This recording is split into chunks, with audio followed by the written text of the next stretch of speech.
with you on a gorgeous Saturday night. No delays to get this one started. Got that out of the way last week. Alongside Barrett Brooks, I'm Richard Cross. Thanks for being with us. Barrett, college football is back. What a day it's been already. It's here. It's leading us into the fall. This is what it's all about. College football on Saturdays. Vanderbilt has already played. They played in week 0 last week. Got a win to start the year against Hawaii.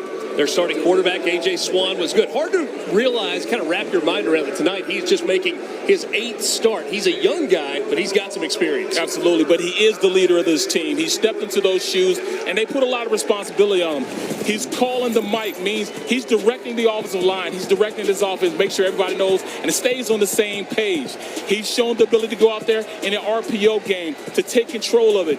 Coaches put a lot on him to be the leader on this team and a guy that's going to direct this team in the right direction. And he's got options at wide receiver, but he's also got a star in Will Shepherd. Absolutely. He has some, pre-SEC awards that he's up for right now. But we're talking about a guy that's 6'3". He's a difference maker. He's a chain mover. They look to him to make some big plays going into this season. Last week against Hawaii, A.J. Swan was 19 of 30. He had 3 touchdown passes. He did not throw an interception. 68 yards receiving, a couple of touchdown catches for Will Shepherd. Certainly a good start to the year for both of those guys. For Alabama A&M, tonight is the season opener. They know it's a big challenge. They are not exactly easing into the season, but this is a team that's got some good production returning, especially at the running back position. Absolutely, and they need for the run production to be at a high level just so they can control the clock, and Donovan Eaglin is the guy that's going to have to do it. He must maintain a healthy running game for them to make sure that that offense of this team stays on the field. Vandy is a good player, and he can definitely go out there and make some major changes against that defense. See the 6 rushing touchdowns a year ago. We'll talk more about the defensive side, some playmakers there. Connell Maynard in his 6th season as the head coach at Alabama A&M, 14th year overall as a head coach, and oh, he's a movie star, kind of. I'll tell you a little bit more about that coming up a little bit later. Clark Lee coaching at his alma mater. He talked a lot yesterday about vision. His vision for his team, his vision for his program. The former fullback back home and happy to be here. He was given a contract extension in the offseason, fully in lockstep with his athletics director, Candace Story-Lee, who is also at her alma mater. 87 degrees, going to cool off just a little bit. Could be a whole lot worse on the first Saturday night in the month of September. Vanderbilt won the toss. They have deferred to the second half, so Alabama A&M is going to get it first on this Saturday night in Music City. Thanks for joining us. Kickoff man is Will Ferris. He approaches the ball, and we are underway. It goes deep into the end zone. So Alabama A&M will begin things offensively at the 25-yard line. We expect to see 2 quarterbacks tonight for the Bulldogs of Alabama A&M. Absolutely, and Richard, they must run the ball against this Vandy defense. It's an absolute must. Keep that offense of Vandy off the field. It is Xavier Langford who gets the start, and that's what we expected. A junior from Pelham, Alabama. 6 touchdowns, 7 picks a year ago. Threw for 1,252 yards. Playing for a team in his home state. And it's a handoff on first down, and that's much of what we expect to see tonight from Alabama A&M. Donovan Eaglin on the carry, DeCosmo on the tackle for Vanderbilt. Gain of 3 on first down, and Alabama A&M starting things out with some tempo. We expect sweep. Cameron Young dropped after very little gain. We expected that, making sure they keep the big fellas on the field. Just their very nature, how they want to run this offense, they need to make sure they stay consistent. You saw a bunch left. They're going to put a lot of different formations out there to try to confuse Vandy's defense. Vanderbilt's players and coaches described both the offensive and defensive formations as exotic from Alabama A&M. 3 receivers and an H-back with Eaglin in the backfield. Langford looking to throw. He's got some room. He's got a first down, and Alabama A&M converts on its 3rd down opportunity of the ball game. Look at Xavier. He understands everything. He can't get it to the number 1 receiver. turns around, reads it, and then he just takes off running. Sometimes you have to improvise to make sure you keep things going, and that's good by him, by keeping the chains moving and staying out on the field. You notice the clock did not stop. Probably going to beat that into your head for a few weeks here as Eaglin powers his way forward. He's brought down by C.J. Taylor. And Richard, we noticed last year that they had, in this last game that Vandy had, they had some problems stopping the run. This team must stop the run. They got some big fellas up front for A&M. But at this point, I love the fact that they're staying on the field, running Eaglin right up the middle. They say we're going to try to impose our will on this defense. And you see now Alabama A&M changing the pace. They're going to do that. They're going to hurry to the line and go fast, and then sometimes they will slow it down a bit. Little option look this time. It's Eaglin off the pitch, and he's going to be dropped short of the first down by C.J. Taylor. That's back-to-back tackles for C.J. Taylor, who had a big game a week ago. 9 tackles in the season opener for Taylor against Hawaii. He's flying around. He plays that anchor position. That's a hybrid safety / linebacker position that they run here at Vandy. He's expected to make a lot of plays because he's the guy that they put in different positions. You can't get a beat on him to block him. 3rd down and a yard for Alabama A&M. Langford perhaps looking to run, cuts it back. He's going to pick his way close to a first down. It's going to depend on the spot. He got enough, just enough, before being brought down by Linus Zunt, trailing on the play. As you see, they try to sneak the running back out on the outside, have him block the edge, and get their playmakers out. They weren't able to. Young got covered when he passed the line of scrimmage. So great improvisation by Xavier Langford. So far, so good for Alabama A&M. 2 3rd down conversions. Just a yard short of midfield.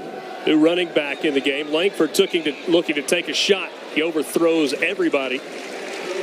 Darian Turner in coverage that time for Vanderbilt, trying to hook up with Terrell Gardner. Yeah, if he'd have put it on him, he might have had an opportunity. But, just to keep this defense honest, they want to run the ball, establish the tempo, but you have to go over the top. In fact, Hawaii last week went over the top a lot and caught that defense and got behind them a lot. So for the first time tonight now, Alabama behind the chains a little bit. It's 2nd and 10. Langford, quick pass, and that is too tall. Intended that time for Cameron Young. Xavier Langford needs to stop, slow down a little bit. Don't get caught up in the game. Go out there. He's the leader of this team. Take his reads and just get the ball out on time. Vandy subbing with some fresh defensive linemen.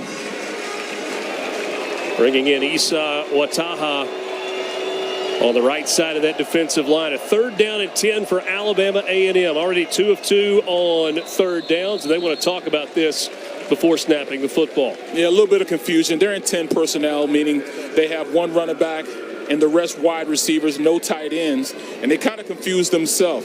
They're going to throw a lot at this Vandy defense just because they have so many multiple fronts that they run from an offensive standpoint. They may have 12 personnel, 1 running back, 2 tight ends. They might go out there with no tight ends, no running backs, and just have all receivers. I like the fact they have some versatility running that offense, which is a lot of zone reads and a lot of RPOs.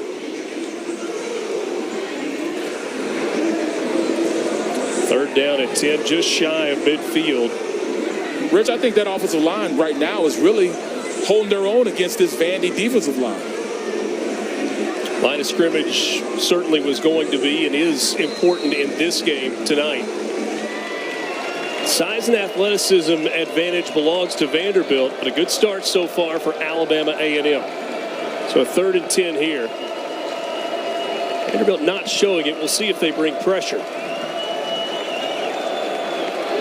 Langford going to keep himself. Spins his way down to the 41-yard line. That is very close. It's going to be enough for a first down. How about a third down conversion on this opening drive for Alabama A&M? I like the way they spread them out. come back a little quarterback draw, have that offensive line open it up. They only had 3 down linemen, so that meant they took somebody out the box, which helped them run that. That's what we call a light box. I mean, they only had 6 guys in there. Why not use your quarterback athleticism and run a screen play? Run a draw play. Ryan Morrow into the game. He gets the handoff, powers his way forward, trying to push the pile all the way down to the 36. That's a gain of 5 on first down. Big guys up front want to take control of the game. I like the aggressive nature. Block until the whistle blows. Could Connell Maynor have drawn up a better start to this game? Now, you're getting to the point in the field where you're saying, okay, we got to go get points. Yes, now it's going to tighten up a little bit. Vandy's going to make sure that they tighten up. But at this point, Xavier Langford has to make sure he keeps his composure and just run the offense the way it's supposed to be run. Morrow in the backfield. They fake it to him on a long stretch. Now Langford just throws it away. Was he outside the tackle box? We'll have to see. An SEC officiating crew tonight. Jason Autry is our referee. He certainly got outside the tackle box to the left and then came back and threw it away beyond the line of scrimmage. Great play action by him, but those guys up front can run a little bit. He got on him a little faster than he thought he would run, but it was great execution by the run fake. He just didn't have an opportunity to run away from the big defensive lineman. And how about the big man in the middle of that defensive line, Devin Lee, making Langford get rid of it. All right, third down of the opening drive. A&M is 3 of 3 so far.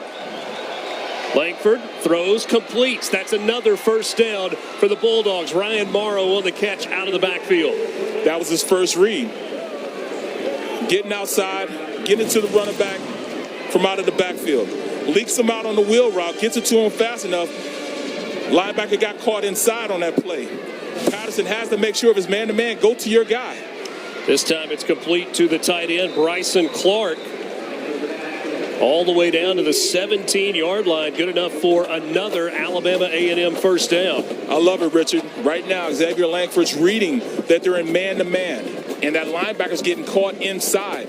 So when the running back gets to the outside, it's just an easy pitch and catch throw to him. Why not take advantage of it? Fakes it again. Complete. This went down to about the 13-yard line. Cameron Young on the reception. C.J. Taylor with another tackle. That's his third on this opening drive. Yeah, we're saying a lot about Langford, but how about that offensive line giving him the time to get the ball out without having somebody in his face? That was a gain of 6. This is the 16th play of the opening drive, a drive that has already taken over 6 minutes off the clock to start things off for Alabama A&M. Donovan Payne, the tight end, lined up as an H-back. Spinning across the 10-yard line, Cameron Young, once again, the senior from Daphne, Alabama. Daphne High School, an outstanding program down in the Mobile area. This offense isn't scared of running it inside to the teeth of that defense. That's a big defensive line. And the guys up front are showing the ability to move them around a little bit. We talked about Donovan Eaglin off the top of the show, but it's been Ryan Morrow who has carried a big load for Alabama A&M for the running back position on this opening drive. 3rd and 2. And a timeout taken this time by Vanderbilt. 8 minutes, 12 seconds left in the first quarter. Alabama A&M threatening on their opening possession.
Versions of 3rd and 7, 3rd and 1, 3rd and 10, and 3rd and 5 on this opening drive for Alabama A&M.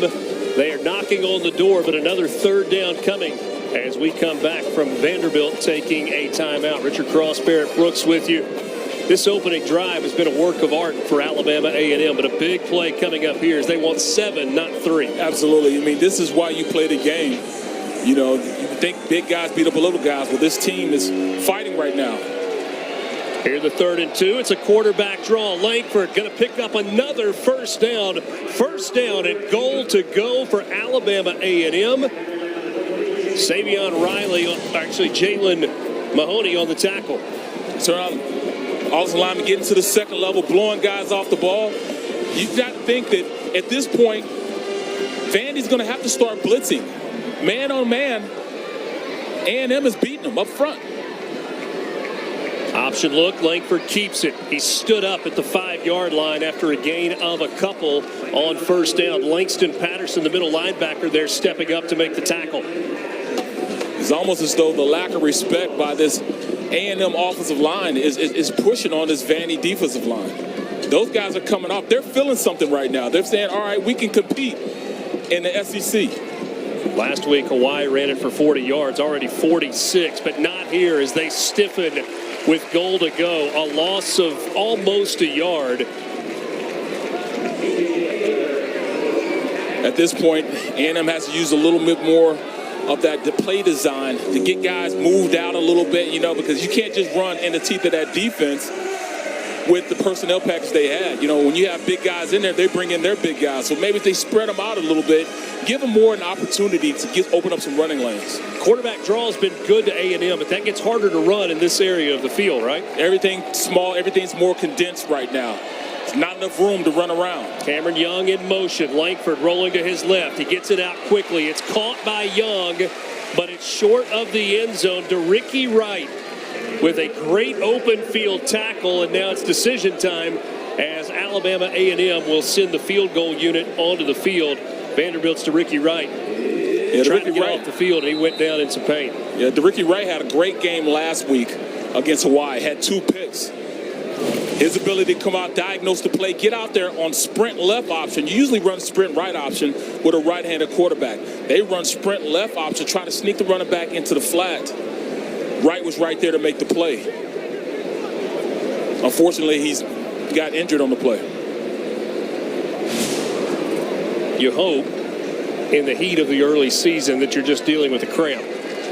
Yeah, we hope that. But it's early in the game, early in the season. Hopefully it is just a cramp. So when we talked with Connell Maynard, the head coach for Alabama A&M earlier in the week, he said that they need to control the line of scrimmage. But he also admitted that that was a huge challenge because of the athletes that Vanderbilt has in facing, obviously, an SEC team. You talk about athletes and the size of the athletes, you know, at this point, you look at the offensive line of the A&M across the board, 305, but then it's 280, 270, 280 here and 270 here. Those numbers going against the defensive line are kind of the same size. You usually think that the defensive line will have more of an advantage. Well, this A&M team, they're not looking at that. They're just going out with just purity, muscle, and heart and moving guys around. Victor Barbosa on to try a short field goal. 21-yard try. It is up. It is good. Certainly Alabama A&M would have liked points. They would have liked the touchdown, but they had to get points after that drive. Had to. They're leading right now, so yes, had to get the points. 3-0. Alabama A&M strikes first.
20 plays, 71 yards, capped off by a 21-yard field goal from Victor Barbosa. 8 minutes and 55 seconds off the clock for Alabama A&M as they take an early 3-0 lead over Vanderbilt.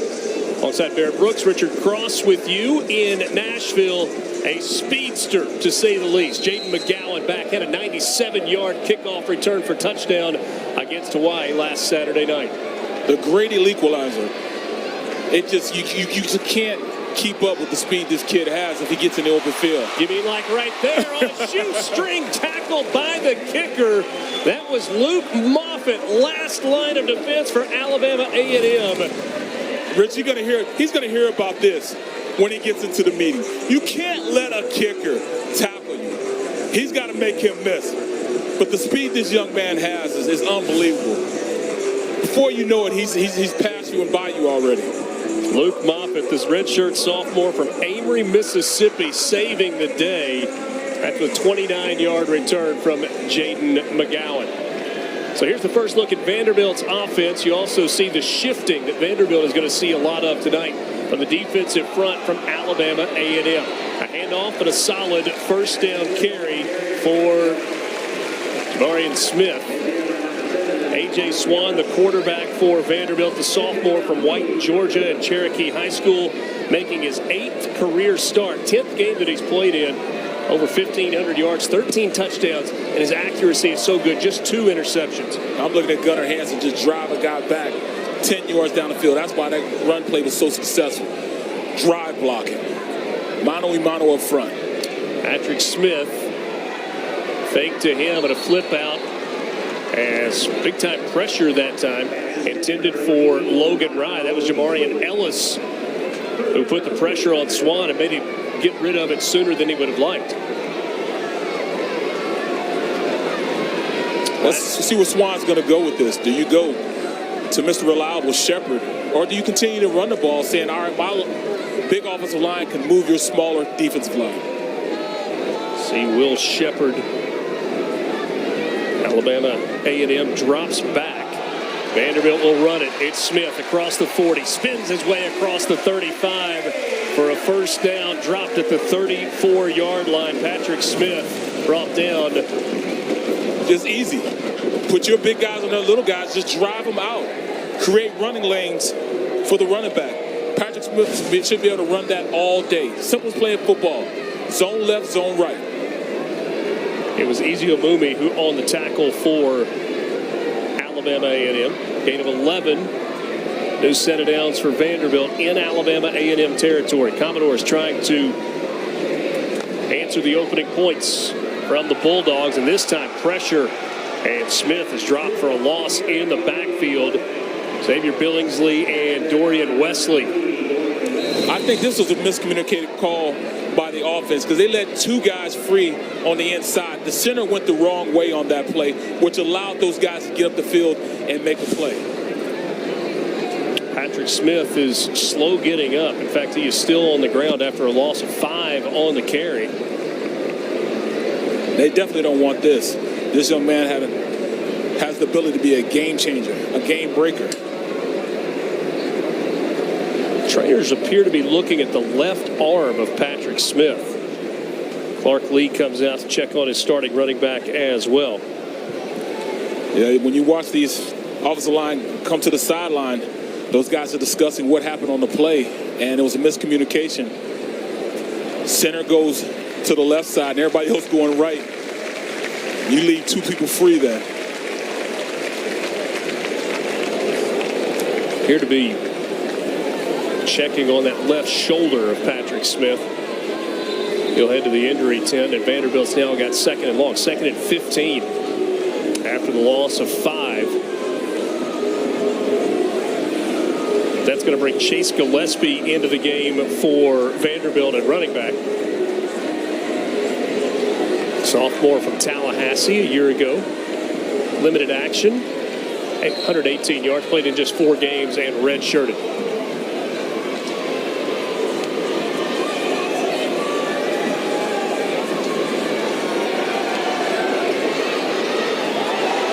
Pass is caught by Shepard. How's that for a catch radius for Will Shepard? And it was pretty good coverage on the play. DB was right there to make the play, but when you have that type of size at 6'3", 200 pounds, and a little speed to get out, you got to respect him. He's right there on to make the play. Pretty good coverage there by Turpil BNMA. 3 receivers at the bottom of your screen for Vanderbilt. 3rd down at 9. Swan with time. Now he's going to take off. A lot of room in front of him. Swan gets to the outside. He's got a 1st down and more inside the 10-yard line. He's dropped to the 8. Pretty good recognition by number 5. Great call on this play. Initially, A&M had the right coverage. They were in man-to-man. But once you're in man-to-man, nobody can watch the quarterback. Nobody has him man-to-man. And Swan showing a little athleticism out there, running around, making a play just what his team needed. We talk about him needing to lead this team. That's what it is right there. That's the longest run for a Vanderbilt player so far this season. And now the Commodores have it 1st and goal. Gillespie in the backfield beside A.J. Swan.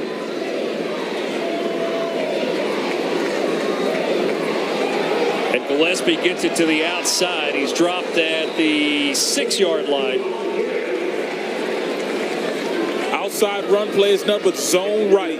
Outside, double team on the front side, guarded tight end, scoop block up to the linebacker, and just have the running back follow his block. Commodores with a touchdown win last week. You see the red zone year over year. Much better last season than it was in 2021.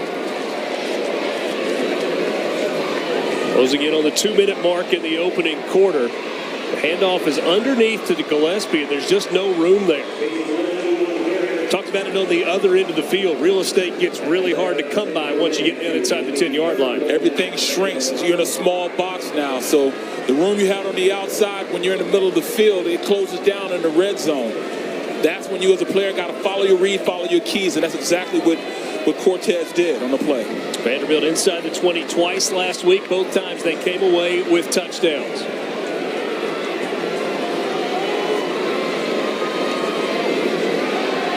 Swan looking left toward the end zone, and it's incomplete.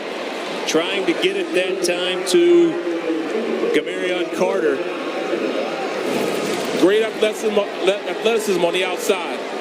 Quarterback just goes out and makes a play. It's man-to-man on the play. Great play. Good coverage, and even if Carter had caught that, I don't think he was going to come down in bounds. So now Vanderbilt will try a field goal to tie this game. Field goal kicker number 97, Jacob Borchilla. 23-yard attempt for Borchilla. And it's good. Slipped it inside the left upright. First quarter almost done. 3 apiece. Alabama A&M and Vanderbilt.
Vanderbilt asks you to pardon their progress, but they make no apologies either. First Bank Stadium undergoing a renovation, new locker rooms, weight room, training facility, video boards coming in. It is an incredible addition that is happening for a stadium that frankly needed it. You looked at the stadiums in the SEC, clearly Vanderbilt was 14th, but the renovation that they are doing in both end zones right now going to make this a truly first-class college football facility. You need that to compete. You do. And that's just inside the stadium. The Vandy United campaign that's going on is going to touch every single program within their athletics department. They are getting a new football facility just beyond the south end zone of the stadium, backs up their practice fields, new indoor facility. Yes, the video board is currently being supported by cranes, but you know what? That just helps Vanderbilt blend in with the rest of Nashville. Barrett, I counted during the break, like looking at the skyline beyond the city, not counting cranes in the stadium, I can see 14 cranes just from where we sit. Progress, that's what they call that, progress. Oh, nearly a pick six there. C.J. Taylor read it. He jumped the route. He did everything but catch it and score. That's exactly what you need to do, and the kind of thing they needed to get this Vandy defense going. Read the play. You're not going to be able to just keep running the same things over and over again. You have to make sure you open it up a little bit. Flag comes in. Somebody may have moved early on that offensive line. By the way, that last drive for Vanderbilt that resulted in points. Start of the snap. False start. Offense. Number 64. 5-yard penalty. Remains second down. That's the center, Cameron Williams, who moved early. That Vanderbilt drive, 41 of the 47 yards they covered were on the ground. That's more yards rushing on the opening drive tonight than they had in the entire game last week against Hawaii. When we talked to Coach Lee, he said that has to be number one as far as what they needed to get this thing going. A little sprint draw for Alabama A&M, and that was diagnosed perfectly by Vanderbilt. Devin Lee, the nose tackle, leading the way for a loss of a couple of yards. 3rd and 17 coming up. Penetration kills run plays, and that's what this Vandy front is doing for their defense. Defensive line is getting upfield, taking the gap, and making plays. Vanderbilt showing pressure. Even spread out, they're showing pressure. Rinaldi, one of their linebackers, was walked up. He drops into coverage. The pressure comes from the defensive line. That was Bradley Mann, the sophomore from Jacksonville, lined up at the nose. It just blew it up. That's how you impose your will on an offensive line. Just get and go. I guess they got tired. They had a little powwow on the sideline. Defensive line coach like, look, guys, we got to get it together. We understand, you know, that there are multiple fronts and you got so many things you got to read, but at the end of the day, football is just you going out there and whooping the guy in front of you. Will Shepard back to return. Austin McCready will punt this away. No, he won't. It's blocked into the end zone, through the back of the end zone. That is a safety, and Vanderbilt takes a 5-3 lead here in the bottom of the 3rd. Great play by the special teams. Brian Longwell gets the blocked punt. 2 on the board for the Commodores. And that's just an assignment mistake by either the tackle or the guard. One of the up man goes and gets the guy on the inside, the up offensive lineman. And on the outside, just leave a guy going scot-free. Barrett, if we go back to that opening drive for Alabama A&M, we talked about how important it was for them to get into the end zone. It felt like that breathed a little life into the Vanderbilt defense when they were able to hold them to a field goal and kind of settle into this game. Absolutely. You know, by all routes, the way that offensive line was working, A&M should have had a touchdown. They were moving them around, but now they say, look, guys, we are an SEC team. It's time we start acting like it. Guys up front say we will not be denied. Now they're going out and playing without thinking. You could tell in the beginning they were thinking more so than just going out there and playing. They threw a lot of looks at A&M, threw a lot of looks at them, a lot of formations and packages at them. But now that the game has settled down, now they're starting to take control, and now big guys are starting to whoop the little guys. So a free kick coming here for Alabama A&M, and they are going to punt it. Going to do so with Austin McCready. Vanderbilt should have great field position after this.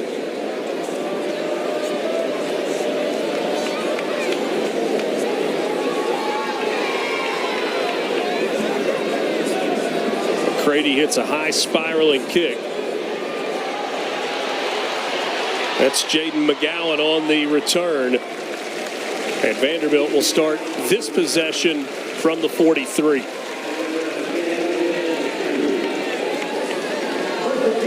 Let's see if they start with the ground game again. Like you said, they had 41 yards in just this last drive. More than they had last week against Hawaii. That's the difference maker. When you can run the ball on a team and they can't do anything about it, that's disheartening for a defense. You see the quarter-by-quarter breakdown. 2 quarters last week against Hawaii where Vanderbilt was negative rushing yards. Some of that because of sacks. A.J. Swan was sacked 3 times by Hawaii's defense.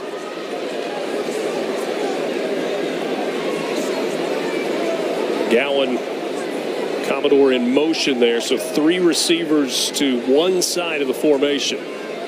One on the outside. Looking to throw, takes a shot. He's got Shepard, and it's off his fingertips. It's a great play call. Swan's got to hit him on it. One-on-one on the outside. They had a bunch to the right side. One-on-one on the outside with your best receiver out there. And that's all you can ask for. He had his face mask kind of grabbed in the beginning of the route. But still, you got to make that happen. In fact, when you get in the NFL, those type of plays right there, that has to be a catch. If it hits your fingertips, it's got to be a catch. Shepard second in the league. Last year, the SEC in touchdown receptions behind only Jalen Hyatt, who had an incredible season. It's McGowan on the catch, goes out of bounds. Still no Patrick Smith on the field. Remember, came off on that last drive. They were working on his left shoulder on a play that was just kind of blown up. Cedric Alexander, true freshman from Austin, Texas, in the game at running back. He gets a carry. It's going to be to start the second quarter. 15 minutes in the books. Vanderbilt a field goal to answer the field goal from Alabama A&M, and a safety. 5-3 after 1 quarter in Nashville.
23. Vanderbilt leads it over Alabama A&M. We're joined now by head coach for the Bulldogs, Connell Maynor. Coach, a really good opening drive. You came in talking about wanting to control the line of scrimmage. What have you seen so far that you like? Just that, I think it was an 18-play drive, a tremendous job. We would love to get 7 out there, but we got 3. That was fine, and we're playing good. We can get off the field right here, get the ball back, and try to get another drive going. We're right where we want to be. And, Coach, football about adjustments. You know Vanderbilt making adjustments. What in-game adjustments do you expect? They're going to probably come with a little bit more pressure. They didn't bring no pressure that first drive. So if we start driving it again, probably after the second first down, they're going to probably come with some pressure. Coach, thanks so much for your time. Wish you the best. Yes, sir. Thank you. That was Connell Maynor joining us in between the first and second quarter. Bulldogs not able to get off the field. A.J. Swan connects with Will Shepard for a first down into Bulldogs territory after a gain of 12.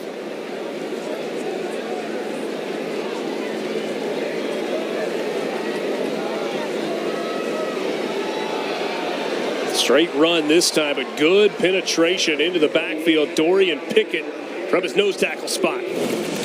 Great penetration, getting up the field. They would swim to the inside, make a play in the backfield. That penetration is exactly what this defense needs. Yes, they are small in stature, but he does have some quickness to get up the field. Cedric Alexander alongside A.J. Swan.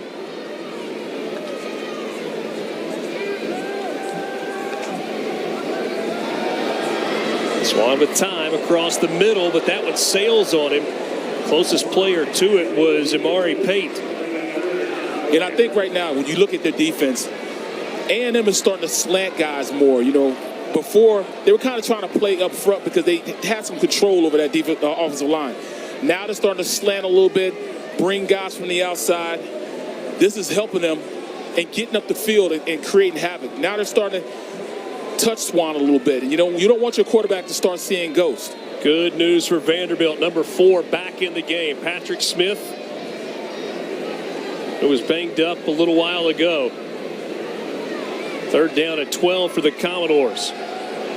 Again, Swan with time. Dumps it off to Shepard. That's caught at the 35, 3 yards short of the first down. That's a good defensive snap. They were in man-to-man, but the DBs played off a little bit, understanding that Shepard can get behind him a little bit. So they played off a little bit, which helped them and come up and make a play. That was Gilmore on the tackle. Vanderbilt going to go for it on fourth down. A little bit of no man's land, and Alabama A&M will take a timeout. Once again, they set it up with Shepard all by himself on the right side. With the break on the field, we'll take one as well. Commodores lead it by 2. Fourth down coming up.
Vanderbilt offense coming onto the field for a 4th down try. You look at the comparison between the lines.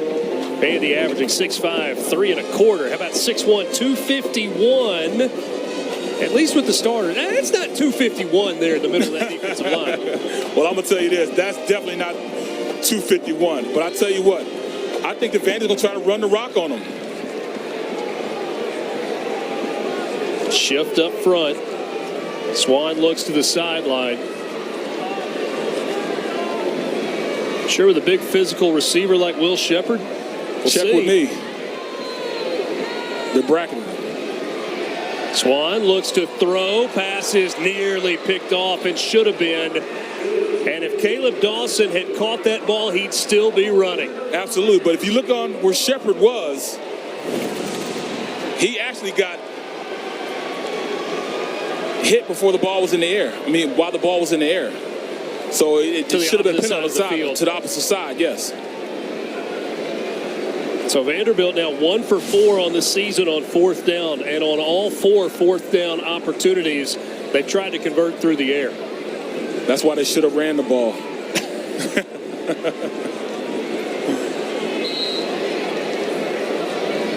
So Alabama A&M's defense holds, and they start here from the 35. Going back to the ground. Donovan Eaglin back into the game. They're playing inspired football right now.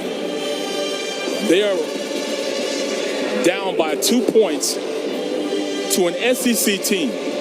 So they're playing inspired. And an SEC team that has already played a game. Yes, exactly. Coach Maynard told us earlier this week when we visited that Donovan Eaglin is a workhorse. He had 38 carries in one game last year. This pass is incomplete. It was bobbled. Keenan Hambrick could not haul it in. Would have been a first down for the Bulldogs. It absolutely. Those are the type of things, you know, when you're battling a Goliath, you have to make sure you connect with those. This is one of the easier plays in football. It was nothing but sprint right option. They ran a little stick route. He runs, turns around, makes himself available to the quarterback. It should have been an easy pitch and catch on this play. A&M 5 of 7 on 3rd downs in this first half. Had some success running the football on 3rd and long. Not this time. Langford to pass. He gets it to Eaglin. What a good open field tackle. Tyson Russell bringing the thunder. Great play to come up and make that play. I'm looking at it. They ran, instead of man-to-man, they were in zone. So now when they're in zone, nobody's following the receivers that are running inside. So that means there's a corner out there just sitting there waiting for that wheel route to come. And how about the collision there? Tyson Russell at 5'11", 185, dealing with a 225-pound, you called him a fire hydrant earlier. Yes. Physics was not in his, it should have been his wheelhouse. He should have been plastered on that play. But he was not. He delivered the blow. Shepard catches this one on a bounce. Trying to get to the outside, and he does. Will Shepard flashing some speed across the 40. Pushed out of bounds at midfield. And great field position coming up for Vanderbilt after that return by Will Shepard. 5-3, Commodores in front.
That is our OSHA-approved camera operator, low end zone, Michael Hill. Thanks for the thumbs up.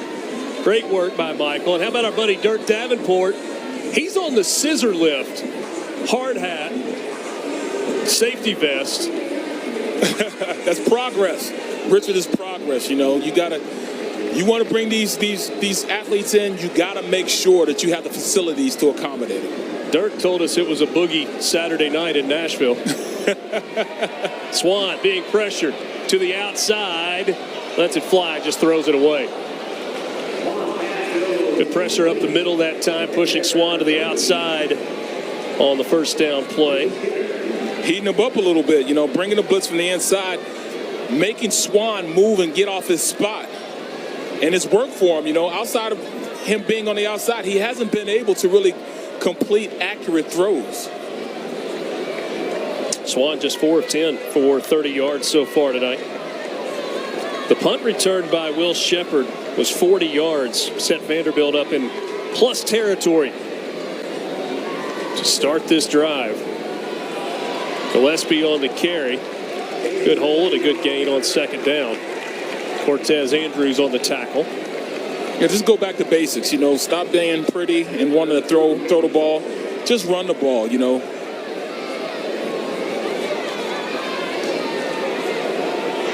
Gillespie picks his way forward, close to the first down marker. That should be enough. Fresh set of downs for the Commodores. What a day it's been in college football. Coach Prime making his debut for the University of Colorado on the sidelines. And look, I understand that Deion Sanders gets all the headlines. Yes. I understand that. But there are two other guys that deserve the headlines from that game. Shedeur Sanders, the quarterback who went for 500 yards in the game. Unbelievable game.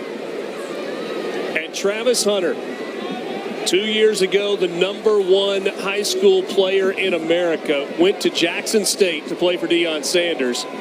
Went with Coach Prime, shot deep down the field, and that one's batted away. Great coverage. Talking about 21 and Deion. That was a great play.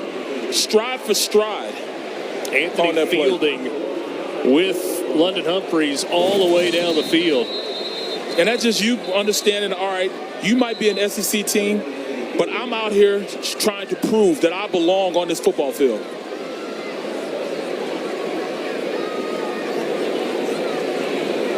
Player down on the field for Alabama A&M, so we've got a delay in the action. So we were talking about Travis Hunter just a second ago. So he transfers to Colorado. He's part of all of those new faces on the Buffaloes team. Played both ways today. Travis Hunter played unbelievable. 129 snaps, 11 catches and 119 yards on offense, 3 tackles and an interception on defense. Shedeur Sanders goes for 5, 10, and 4 touchdowns. And Deion just matched the Buffs' win total from last year. And look, Dylan Edwards was outstanding. He's got 3 touchdown catches. He had some big runs in the game. 45-42. Colorado goes on the road and wins in Fort Worth against a TCU team that played for the national championship a year ago. Terfil Bienami being checked on the sideline by the training staff for Alabama A&M. With only 3 scholarships that were on the team last year. Yeah. Unbelievable. 86 new total players on that roster for Colorado. They made the college football world take notice this morning. Another play just blown up. Patrick Smith got to be saying, guys, I got to have a little bit of help. Now, what are we doing right now? Because at this point, our big guys are getting eaten up. That was Tony Overstreet on the tackle for the Bulldogs. It's straight penetration. They're getting up the field. They're slanting. And at the point of attack, they're winning up front. A&M, they're not acting as though they're supposed to be blown out. They're out here competing at a high level. 3rd and 13 for the Commodores, who are 4 of 6 on 3rd down. Swan with time, lets it fly. Good pass. And a nice catch there by London Humphreys, the freshman from right here in Nashville. He is a speedster. He broke Jalen Ramsey's 200-meter record at 21.73. Wow. Now Patrick Smith gets a hole off the left side and fights his way all the way down to the 6-yard line. Great play with the pass play up the seam, then turn back around with tempo and run it with Patrick Smith. A&M takes a timeout. They want to slow things down. Going back 2 plays. That catch by London Humphreys.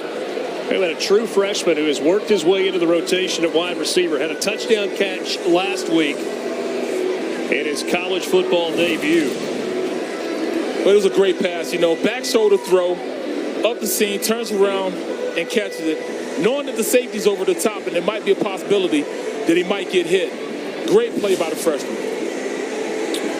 Humphreys comes from an incredibly athletic family. His father, Clark, was an All-American pole vaulter at Auburn. Wow. His mother, Erin, an All-America decathlon runner at South Carolina. The genes are good for London Humphreys. Well, you can see, you know, the speed he has. First and goal for Vanderbilt. Trying to get it in the end zone for the first time tonight. Matched Alabama A&M's early field goal, blocked a punt and got the safety. Play action toward the corner and pass interference. Caleb Dawson was about to get beat and give up a touchdown to Will Sheppard, and so he just grabbed him. Yeah, there's nothing you can do about that. You know, you're talking about a guy that's 6'3". Holding. Defense, number 2. The penalty is half the distance to the previous spot and includes an automatic first down. Sheppard, one-on-one. He's about to get beat. You at least got to grab him because at least it's not a touchdown. Live to fight another day. So instead of first and goal from the 7, it's first and goal from just outside the 3. That's A.J. Swan understanding who he needs to go to in the red zone on that play. Will Sheppard at the bottom of your screen. One-on-one. Patrick Smith, the running back. That's McGowan in motion. Wants to throw, takes a shot. Sheppard, touchdown!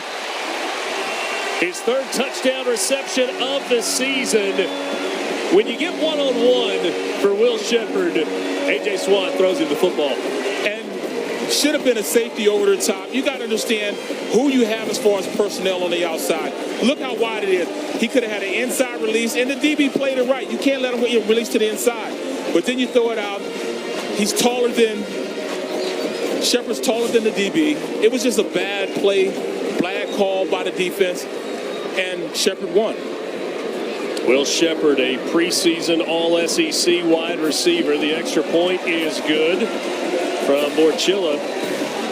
And Vanderbilt maybe breathing a little bit of a sigh of relief.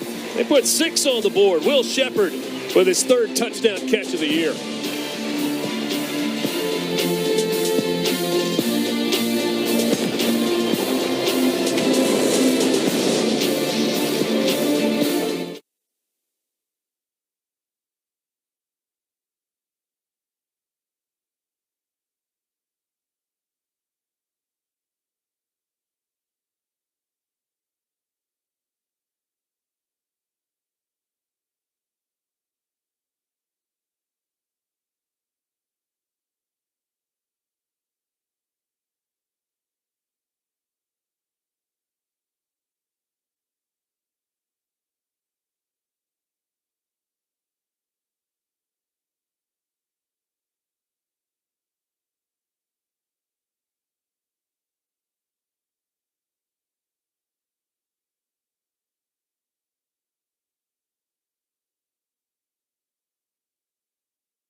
Will Shepard moving toward wide receiver royalty at Vanderbilt. Jordan Matthews, the all-time leading touchdown catcher, a receiver, 24 of them. Elijah Lipscomb with 22. Dan Stricker, Earl Bennett had 20. Will Shepard now tied for 7th with his 16th touchdown reception. Richard, that was way too easy. That was way too easy on the outside. One-on-one with your best guy. What do you expect? I know what A.J. Swan expected when he saw that. He knew where he was going with the football. Terrell Gardner on the return for Alabama A&M. Driven out of bounds just short of the 25-yard line. So last year, Will Shepard had back-to-back 2 touchdown games to start the year. So 2 touchdowns in the opener against Hawaii, 2 touchdowns in week 2. He was the first Vanderbilt receiver to do that since Earl Bennett, who we saw on that list earlier in 2005. Quad Brown, Cornelius Brown IV, out of Cholera, Alabama. His 3rd stop along the way. Started out at Georgia State, transferred to UT Martin, played sparingly last year. Nate Clifton and Ryan Morrow combining on the tackle. 2019, 20, and 21 at Georgia State.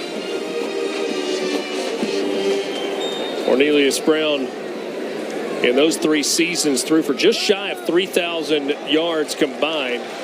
He skips that one out to Gardner, incomplete. 3rd down coming up. They need to change a little tempo. With him, I think he's more of the better athlete as far as running ability. But I don't know if his passing is as crisp as Xavier Langford.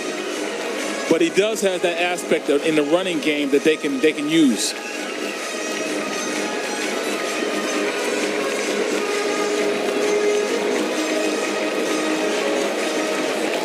Third down.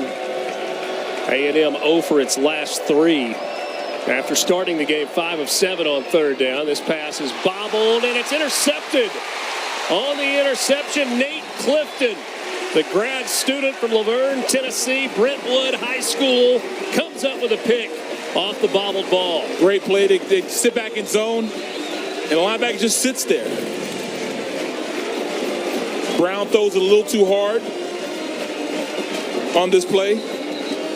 Running back couldn't handle it, so quarterback's getting hit. So those are things that just come from just a lack of experience from the quarterback position, being out there, just getting out there, hadn't played the entire game, then expected to come in and make a play. Yes, they wanted to change of pace, but he's more of a running quarterback than a passing quarterback.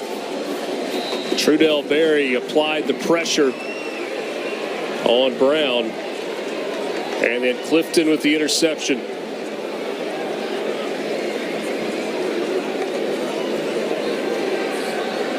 Swan looking for the swing pass. Now he takes a shot. And that ball nearly intercepted by Imari Pate.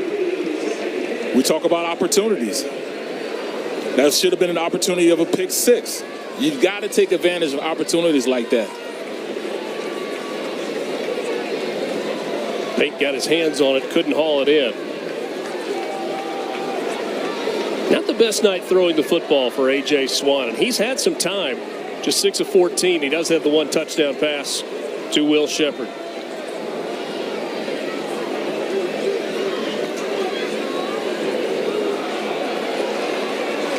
Solid run on 2nd down for Cedric Alexander. You know, we talked to Coach Bower, the defensive coordinator for A&M, and they said they had to throw multiple fronts at people.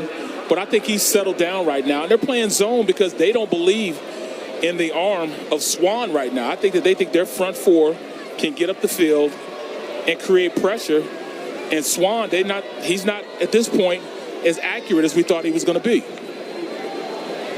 A.J. Swan just 1 of 7 on pass attempts of more than 15 yards. He's looking down the field here, finds a soft spot in the zone. A catch made by Logan Kyle. Great pass. He's supposed to sit down in that zone, but he kind of keeps flowing a little bit in it, but finds an opening. It's the tight end involved there. Now Cedric Alexander moving the pile down inside the 5-yard line. Cedric Alexander set a couple of records in Texas. He's from Austin. Played public school ball and set the career record for yards and touchdowns in the Austin School District. Until he has some juice. Over 5,000 yards and 75 touchdowns playing in Austin ISD. 3rd and 4 coming up for Vanderbilt. Will Shepard find another one-on-one? Let's see.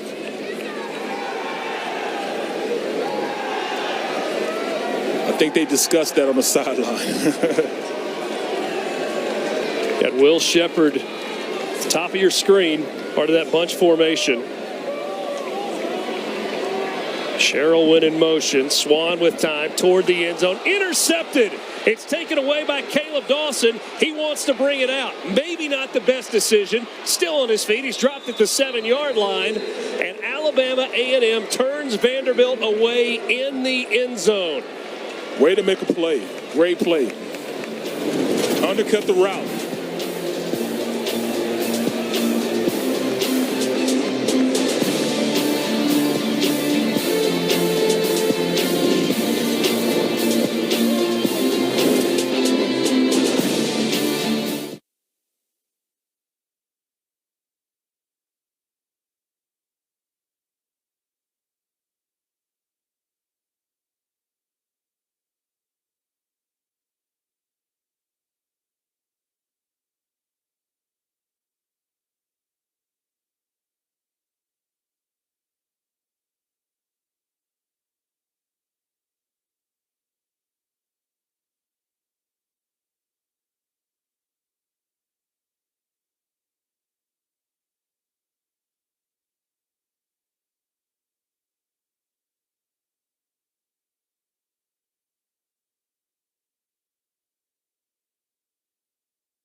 Last year as a true freshman, A.J. Swan threw just 2 interceptions all season long. That was in 6 starts and 9 games played with 198 pass attempts. Throws his first pick of the season tonight.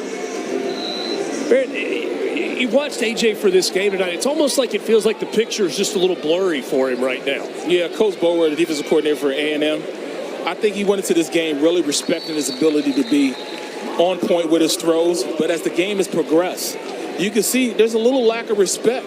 They went and they're playing zone now as opposed to playing man-to-man. And in the zone concept, I don't think he's able to right now get it to the open guy. He hit the tight end in the middle of the field to get him down there, but then this last pass play on the interception, he got undercut on it. 2nd and 8 coming up for Alabama A&M. Closing in on 5 minutes left in this first half. Time, and this is complete. Complete to Gardner. He's got some room in the open field. Ball comes out. Was he down? He got it anyways. Maybe just a touch slow on the whistle there, but the headline's been signaled that he was down. Right, a little drag right across the field from the backfield. He's got some juice. They just got to use it. Bulldogs staying with Quad Brown. After the interception on the last possession.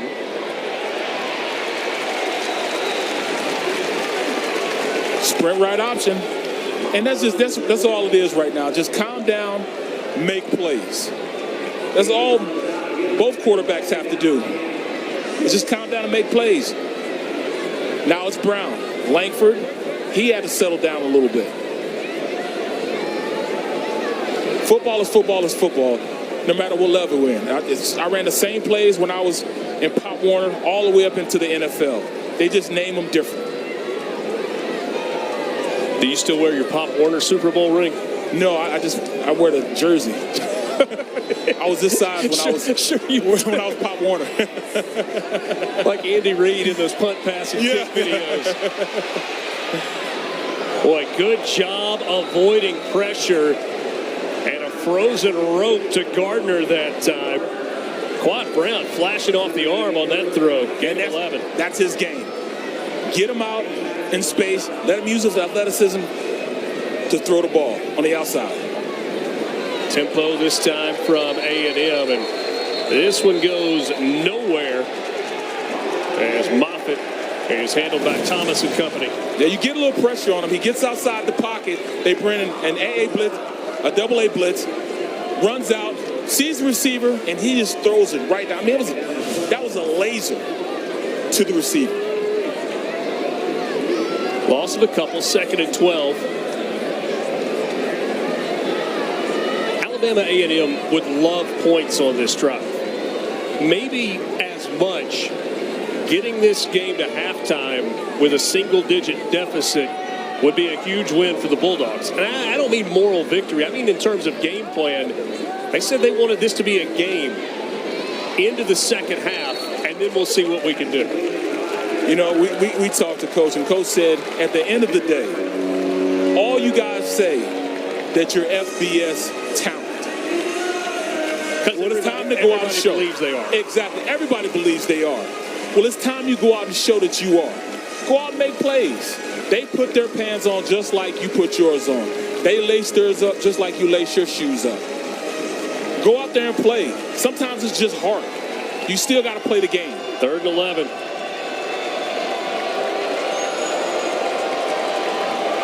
Play clock down to 5. Down to 2. Just got it off. Quad Brown flush, trying to get away. Cannot do so. He is dropped for a big loss.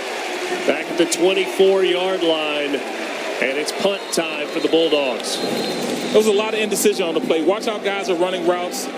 They're not saying lackadaisical, but you got to go full speed out there, and you can't leave your quarterback in a position where he can't see the open guy. Please reset the game clock. So you see the coach now saying you got to go out there and execute the offense. The initial pressure came from Isawa Taha on that defensive line for Vanderbilt. Only started playing football in 2019. And right there you see Bryson Clark just being told by his coach, just go sit down. If you can't execute the offense, you don't run the right routes, then you don't deserve to be on the field. Now watch where I'm here, by number 88. He's not even running the right route. It's not full speed.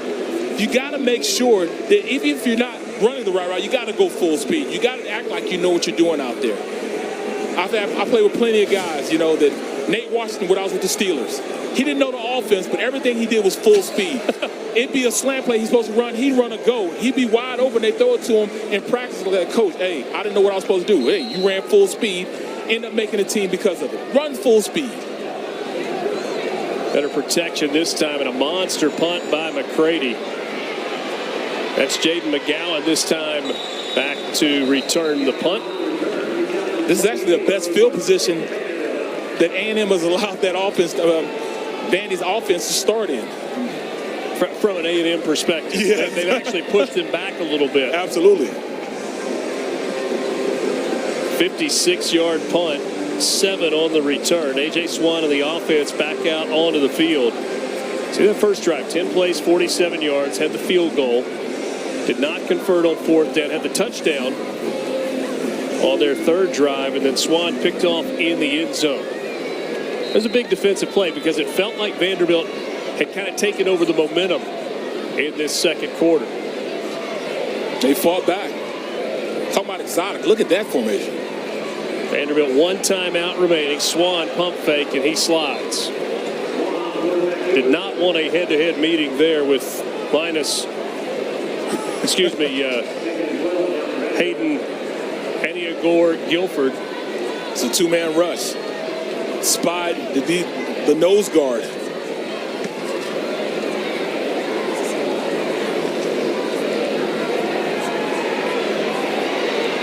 Swan, long throw, incomplete. That would have been an incredible catch by McGowan. I'm not even sure how Swan got that one out of there. I didn't either. They brought a blitz, brought some pressure on him. Man-to-man on the side. We call this 2-man, 2 high safeties, man-to-man underneath. But that defensive line, they're getting there. They're making them uncomfortable. McGowan would have stayed on his feet just a little bit more. It might have been a catch. Guilford got pressure again on that play. So now for Vanderbilt, 3rd and 12 with a minute 11 in the quarter. Swan with time, and he just badly missed his target there. Trying to get it to London Humphreys. Vanderbilt goes 3 and out. They're going to give Alabama A&M the ball back. Good defense by Alabama A&M. Stayed in the 2-man concept, 2 high safeties, man underneath, and said, look, DBs, you got to make your money. You got to go out there man for man and cover on this play.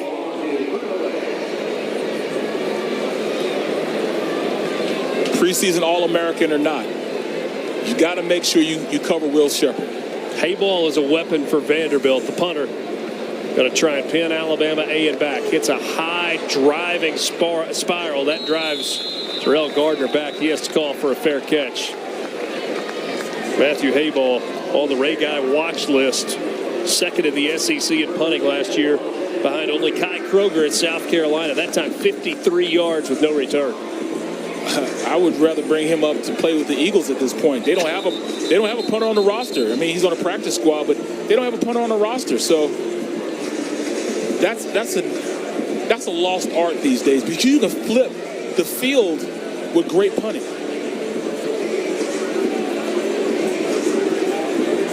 Alongside Barrett Brooks, I'm Richard Cross. Barrett, more than a decade in the NFL, including a Super Bowl with the Pittsburgh Steelers. So between the two of us, we have a Super Bowl ring. On the catch, Cameron Young. Not a lot there. This A&M team is going into the locker room excited about an opportunity to go out there and compete in the second half and try to win this game. Over the middle, bobbled and incomplete. So the clock will stop as Terrell Gardner couldn't haul that one in.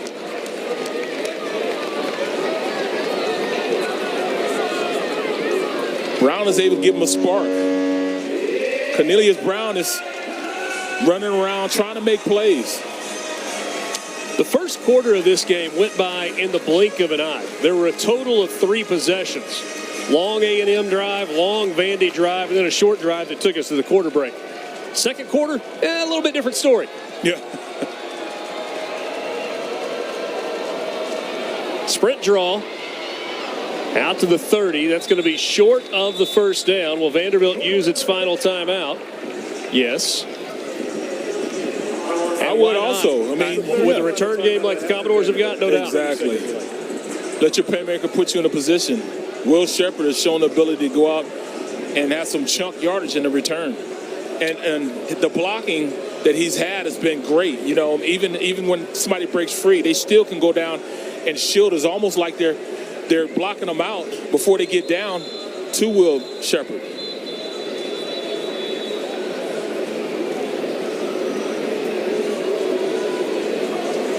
What a day today in the SEC. Tennessee big right here in Music City over Virginia. Alabama playing now on the SEC network. Jalen Milroe getting the start for the Crimson Tide. Tomorrow night, 7:30 Eastern in Orlando, LSU and Florida State, a top 10 matchup in the season opener for those two teams. It's McGowan who is back to return. A flag before the snap. It'll be a false start.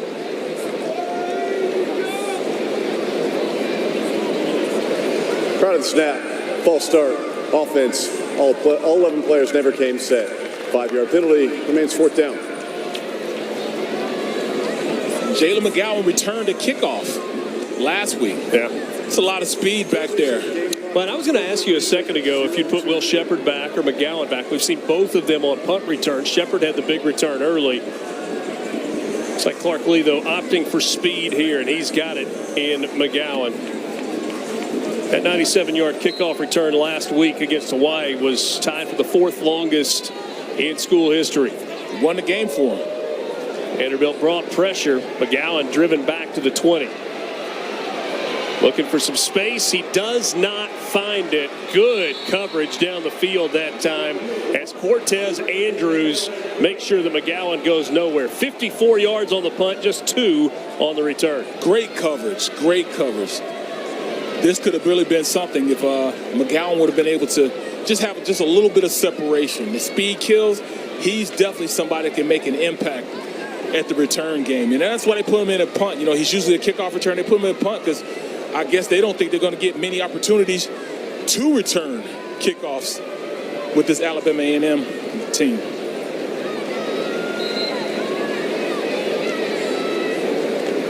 Pair of safeties for Alabama A&M sitting about 40 yards off the line of scrimmage. A.J. Swan just takes a knee. They just wanted to force A&M to punt and see if they could get a return. Alabama A&M, I would think, goes to the locker room mostly happy, perhaps a little less so for Vanderbilt with a 12-3 lead over the Bulldogs. And it's not a moral victory. It's more so, all right, we're competing, and we got to keep fighting. They understand why they're out there.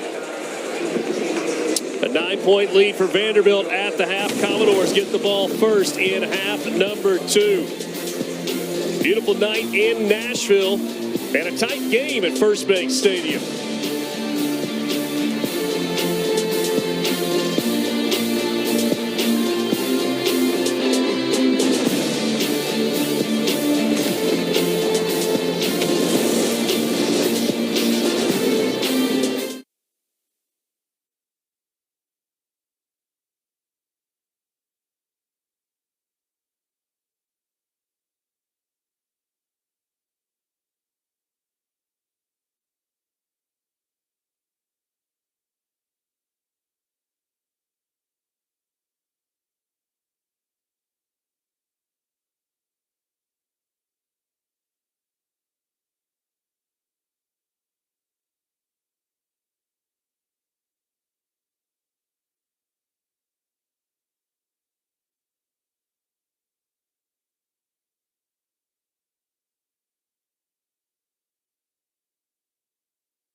It is the SEC Halftime Report. Gary, Doring, and Watson here with you as we want to just take a little look at some of what happened earlier in the day, including Tennessee, a program that won 11 games last season in Nashville at Nissan Stadium, home of the Titans, taking on Virginia, one of the bottom chosen teams in the ever-changing ACC. Joe Milton III. Remember, he got start the opener a couple of years ago and then was replaced by Hendon Hooker. Here's Milton. Little dump off there to Dylan Sampson. Touchdown. Yeah, I thought this really showed his progression as a quarterback, being patient in the pocket. You see the two double posts, and he was able to go through his progression and then hit the running back in the flat for the touchdown. You know, the passing game gets a lot of the hype on the offense, Dari, but really it was the run game today. They rushed it 52 times for 287 yards, 2 rushing touchdowns for Joe Milton, 5 total on the day for the Vols offense. Yeah, he had 4 total, 2 rushing, 2 passing. Tennessee does roll. How about Kentucky opening things up at home against Ball State? They've won 14 in a row against teams from the MAC. Jalen Geiger recovers the fumble for Kentucky, and he takes it to the house. This was kind of the turning point. Kentucky's defense got punched in the mouth the drive before as Ball State went right down the field, but the takeaway, the scoop and score, started a little defensive spurt that created 2 turnovers and 2 3-and-outs to end the half. We all want to see Devin Leary, right? The NC State transfer. Devin Leary, 18 for 31, 241 yards. That touchdown to Dane Key also threw an interception. Here's the good news. He was only sacked once. He was up and down a little bit for Devin Leary throughout the day, but he did a great job of making plays when he cooked his legs. And Ray Davis, I mean, over 100 yards. This is a 1,000-yard rusher from last year. He's going to be a big reason why this Kentucky offense continues to be successful, especially with Liam Cohen coming back and bringing some of that balance back to the Kentucky offense. You made a great point, though. Offensive line, terrible last year. Gave up far too many sacks. Yeah. Will Levis went down a bunch. Couldn't run the ball. They were 13th in the conference today. At least 1 week in, looked a lot better on the offensive line. Yeah, we got to watch the sack numbers, for sure. We got to watch the sack numbers. Incidentally enough, Tennessee was playing at the home of Will Levis. Now, Nissan Stadium, the Titans. Let's go to Tennessee just for a second here and talk about that. First of all, Milton, everybody wants to kind of get a look at him. What did you see here? It's his team now. We know that. I saw some good things from him, and coming off of last year, especially that bowl game that they had, I mean, he played well.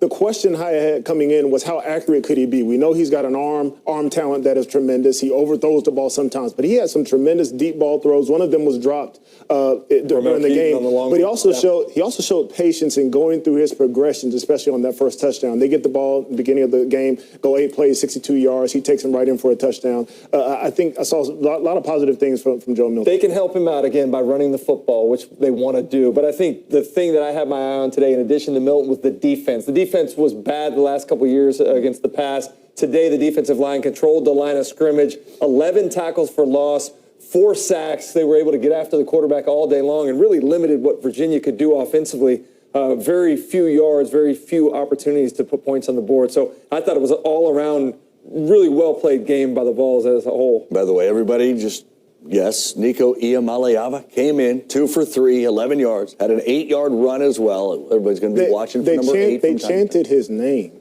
Well, now that's not good, right? You don't want that. Chanted his name. Because he's not He's the highly guy. same thing happened in Florida. Yeah. Chris Leak was the starter. Tim Tebow was the freshman, and they used to get all hyped up when Tebow would come in. It worked out that year for Florida. They won the national championship. Can they do the same here in Tennessee? Wow. I'm just asking a question. Yeah, no, I got you. So we're going Leak and Tebow. You're directly comparing Milton and Iamaleava. Yeah. I got you. All right, let's again, and Kentucky takes care of business too, so a couple of the earlier results there. How about this one on Sunday night? This one is the game of week 1, at least from a hype perspective, and that, folks, is LSU and Florida State. Florida State and LSU. Florida State won by 1 in New Orleans a year ago. This time, it's in Orlando. We don't want that same taste in our mouth how we felt last year. The statement we want to make is just showing that LSU is back. It's a primetime game against 2 great opponents. We want to go out and dominate. We feel like we're a better team than last year. We're looking for, revenge. We knew that this day would be coming. We know it's going to be a great challenge. The only game on television, all eyes on us. No better way to kick off the season.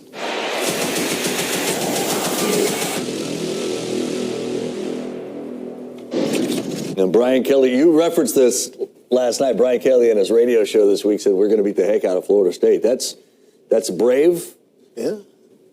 And some people think he might be right. Some people think, yeah, not so fast. What do you think here between LSU and Florida State? What dictates this game? You go down the tail of the tape, and it's very even. Both quarterbacks highly touted. Both could be in New York at the end of the year with the Heisman Trophy. Both coaches. You talk about the job that Brian Kelly did last year from game 1 to game 12 at the end of the season. Yeah. They were a lot better. But I think the biggest thing is just who can play the cleanest football game. Last year was incredibly sloppy. Turnovers, special teams mistakes. This game 1, you never know what a team's going to look like, but I feel like whoever can minimize the mistakes the most is probably going to win. Yeah, there were a lot of mistakes by LSU last year. I mean, it was close in the end, but you got the 2 block kicks, the 2 muff punts. That played them throughout the year. Yeah. Now they have a new special teams coordinator. They've got a new return man that is supposed to be, in Kelly's own words, a dynamic returner. And so I think the special team is going to look totally different. But they got to protect Jaden Daniels. Last year, he was sacked too many times. He was hurt. He was rushed. Jared Verse, the defensive end for Florida State, wreaked havoc on LSU last year, so they've got to protect against him. But when it comes down to it, there's going to be 1 or 2 plays that make a difference here. Which team is going to make the least amount of mistakes and not have self-inflicted wounds? Yeah, I think the other thing on the defensive side, Jordan Travis is slippery. I mean, how many times have defenders had full access to taking him down? He makes guys miss and turns it into positive gains. So without Mason Smith up front, I think that's Hey, but you know who they do have? Makai Wingo? Harold Perkins Jr. Harold Perkins Jr. And so I'm interested to see how he plays in this game. You know, if you remember last year, we didn't really know who he was. He played 0 offensive snaps last year against Florida State. But this year, he may be the spy. He'll be someone that will have to keep an eye on Florida State's quarterback in order to keep him honest. Harold Perkins can do that. He's been an eraser for a lot of other quarterbacks in the SEC last year. That spy role against Bryce Young last year, I mean, completely did a great job of shadowing him. So I think that's a great point in terms of looking at X's and O's matchups. Yeah, get through the first Saturday of the real Saturday of the regular season. I know we had week 0 last week, and we set the stage for the remarkable Sunday nighter that you get on your Labor Day weekend out in Orlando. All right, so time to send you back on out to the game. Thanks for hanging out on the SEC Halftime Report.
A low-scoring first half between Vanderbilt and Alabama A&M. It's a 9-point lead for the Commodores at the half, 12-3. Alongside Barrett Brooks, I'm Richard Cross. We are glad to be with you. If you watched Vanderbilt last week, if you're watching them tonight, you've known in the cutaway shots that we are in a construction zone. Yes, we are. I think I said earlier, pardon the progress, but Vanderbilt makes no apologies. We've seen lots of football stadiums under construction. There has been a huge commitment, though, from the Vanderbilt Athletics Department and the university as a whole, not just to update this football field, but everything around the football program. Absolutely. It's called progress. You know, you look at this. They are building this program up. In order for you to bring in athletes, you got to make sure they have something to come look at, and that's exactly what this is. I was at Kansas State. We were 106 out of 107 Division I schools. We didn't have a nice facility. Well, as we start getting better at top 10 school, back then at the Big 8 conference, they now start to build stuff. In fact, my senior year, I actually worked inside of the new box office. I was there, actually sweeping and helping build the box office. So I understand what it is to go through progress and become good and then turn around and start building things like that. I guess the fan has a sense of humor. He brought his hard hat to the stadium as well. Some of what Vanderbilt is getting: new locker rooms, weight room, training facility, video boards, adding premium seating into this stadium that needed a facelift, and it's getting a major facelift. It was originally announced as a $300 million project called Vandy United, and the overall capital campaign was going to touch all of the athletics programs at Vanderbilt. Cost of construction may end up costing a little bit more. It's all part of an overall Vanderbilt University campaign, Dare to Grow. Price tag $3.2 billion. But Vanderbilt, not the only program that is trying to go. When we talked with Alabama A&M's coaches earlier this week, they talked about the fact that we make no bones about it. Games like this are buy games, and they did this a couple of times last year and got big checks and immediately put that money back into their athletics program. New turf, new locker room that they are moving into about week 4 of the season. They replaced the pellets. They went from the rubber tire to the coconut husks. Yes. Really, that's cooler. Yeah, it's cool. It says like 10 to 20 degrees cooler. But, that's what you do. You're going to have to take it and bite the bullet a little bit in order to get the facilities, because they want to keep their players there. They're tired of the portal opening up and their players leaving. In order for them to keep their players, they got to make their players comfortable and in nice facilities. Alabama A&M trying to succeed in the SWAC, and they're trying to do that this season. They're certainly giving Vanderbilt all it wants tonight. 12-3 at the half. Commodores lead it over the Bulldogs.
Downtown Nashville looking fantastic on this Saturday night in Music City. It's been a busy day. You had football in the Titans Stadium earlier today with Tennessee and Virginia opening the season. Tonight here at First Bank Stadium, it's Vanderbilt and Alabama A&M. Alongside Barrett Brooks, I'm Richard Cross. We're glad to be with you. Let's take a look at some of the first half highlights, Barrett. Alabama A&M wanted to try to control clock, possess the ball, and do their best to control line of scrimmage. And they came out of the gates and really did a nice job with that. A 20-play, 70-yard drive that took almost 9 minutes to open the game. Absolutely, and when you look at it, that's exactly what they did. They controlled the ball, controlled the line of scrimmage, and it had to do with their offensive line really making things happen. Kicked the field goal, first one on the board, 3-0.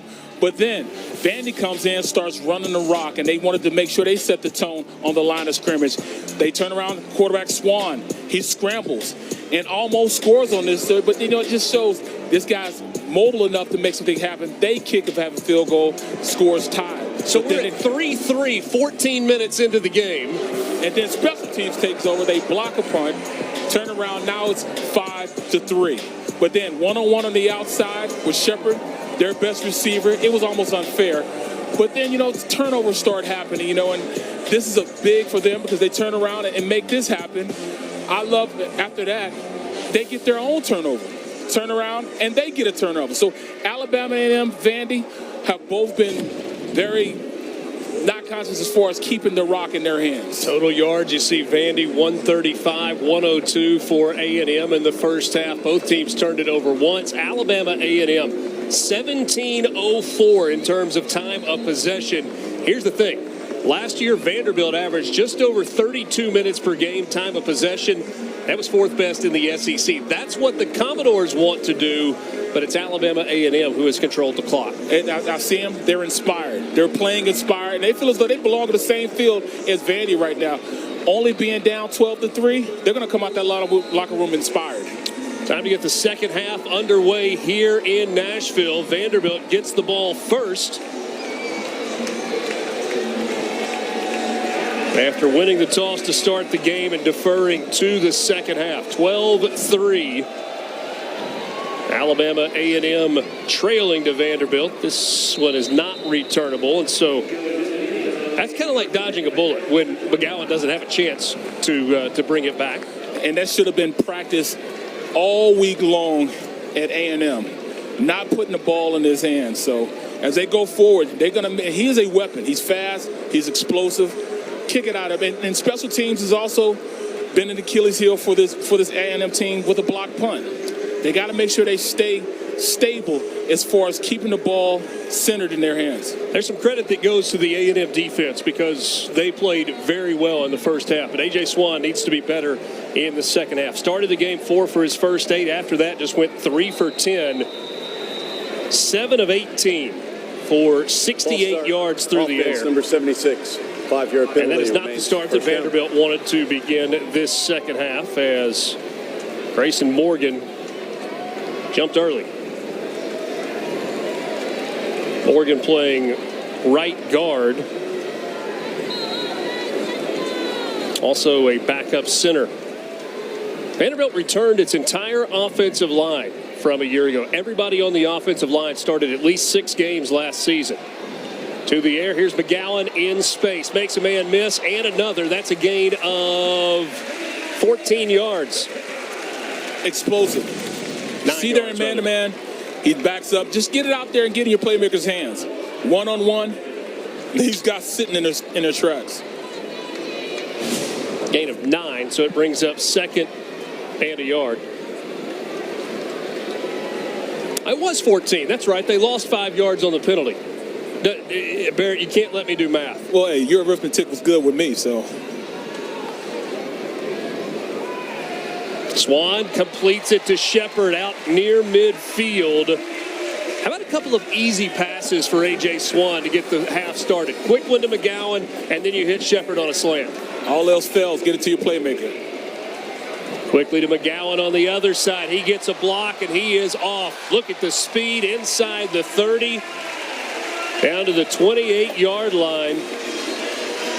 Vanderbilt trying to make a statement to start this second half. Gain of 23. Yeah, you go out there and running speed on the offense, making sure that they line up on the outside with 2 stacked receivers on each side. Pick your poison. Pick your poison as a defense. On the outside, you got man-to-man. Get it out to your playmakers. Stack receivers. After that, straight speed takes over. How about Logan Kyle, who's a tight end, but was split out there and got the block that was able to spring McGowan. Thomas Douglas able to go off on his own power. There's some Vanderbilt fans in the stadium that thought perhaps he was trying to slow the Commodores down a bit. Coming out in tempo, that's definitely a change from what they did in the first half. So after a 7 for 18 first half for 68 yards, A.J. Swan comes out 3 for 3 for 52 yards to start this second half.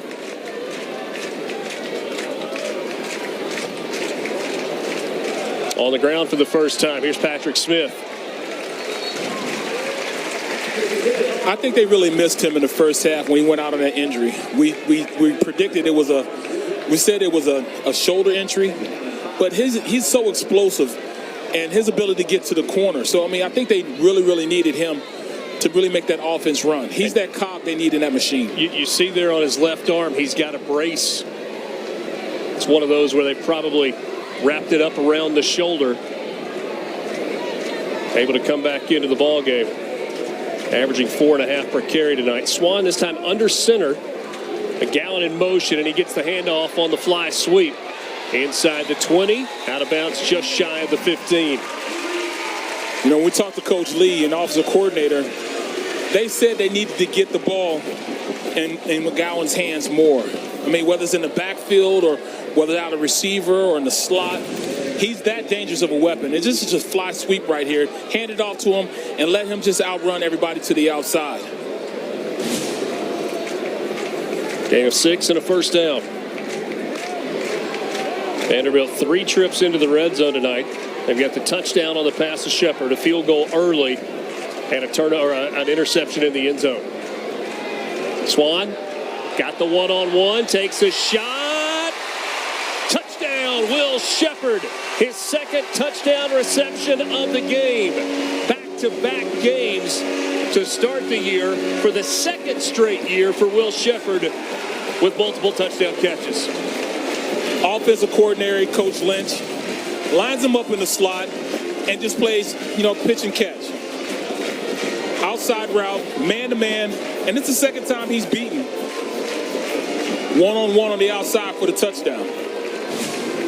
The thing about Will Shepard, he is not the most athletically gifted wide receiver that you'll find in college football, but he runs great routes, worked a lot in the offseason on precision, has great hands, and he wins one-on-ones. Extra point through. Vanderbilt with a great start to this second half. Commodores now in front, 19-3 on Will Shepard's second touchdown catch of the game.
You see the first half numbers for A.J. Swan. Bottom line, they just weren't very good. But he looked sharp on the first drive of the second half. 4 for 4, 69 yards, and a touchdown. That was nice.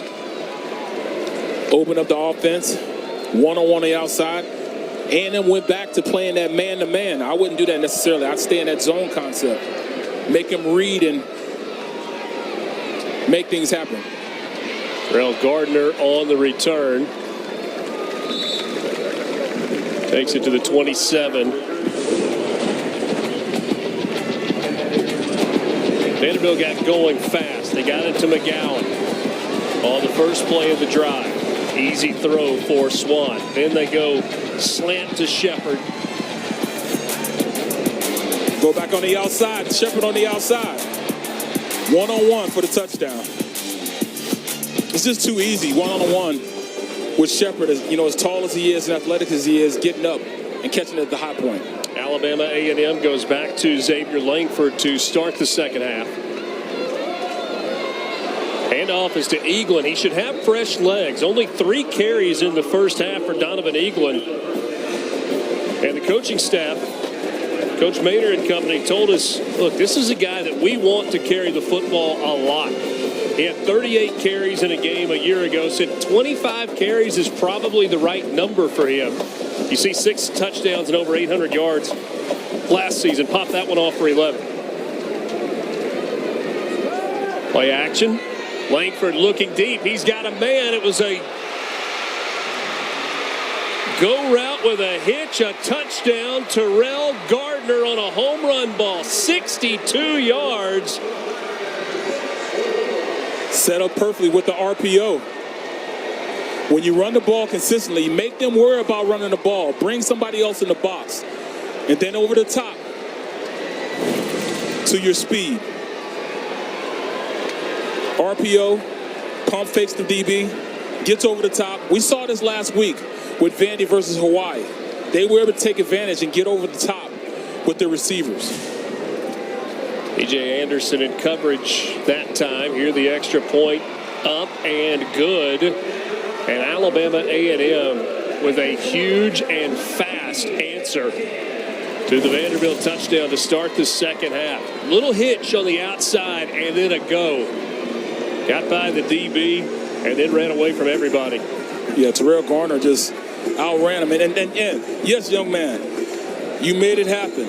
You took your time, read the play. You didn't overthrow him. You had 2 opportunities last half to complete some balls that, very catchable if you would have got the ball. They were open. So at this point, Xavier Langford calms down, says we're in this game, and delivers a beautiful ball to Terrell Gardner over the top. Langford now 7 of 13 for 90 yards. And that touchdown pass. And so the Vanderbilt return team back out on the field. Jaden McGowan is the deep man along with Junior Sherrill.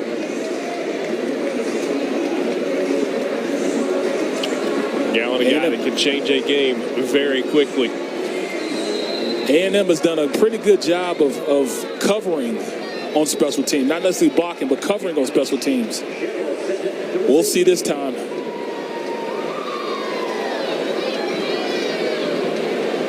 This one's going to go into the end zone. No chance for McGowan to return it. Richard Cross, Barrett Brooks with you from First Bank Stadium in Nashville. I mean, exactly how we thought the second half was going to start, right? I mean, both teams kind of sputter and can't get it going, and then Vandy goes boom, boom, boom down the field, touchdown, and then you come out and get a 62-yard bomb from Alabama A&M. But A&M was all predicated on them running the ball. Once you run the ball and open things up with Eaglin, it opens up for them to go over the top of that defense. Now, Vandy has to go out and set the tone also with the run.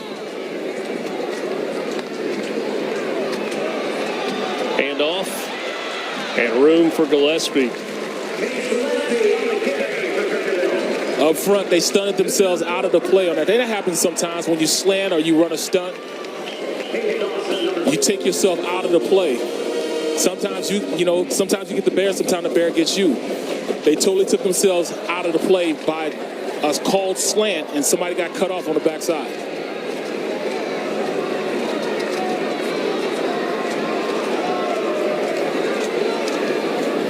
Gillespie now has 5 carries for 25 yards in the game. He gets this one, and there's not much there on first down. Ball's forward for a couple. You know, I'm really impressed by this defensive line of A&M. I'm looking at Liston Richardson. You know, he's a dump truck sitting in the middle of that defense, and he's hard to move. When they start moving him, you can see this offense open up a little bit. You're talking about number 60. He's listed at 5'11" and 251. Yeah, and right now I'm 250. 6'5", 250. I haven't been that way since, Pop Warner football. So, like me, you don't agree that he is 251? Absolutely not. Absolutely not. Offense, number 76. 5-yard penalty. He was bigger than that in high school. That's Grayson Morgan's second false start in this second half. So 2nd and 15 here for Vanderbilt. 2nd and 14, I should say.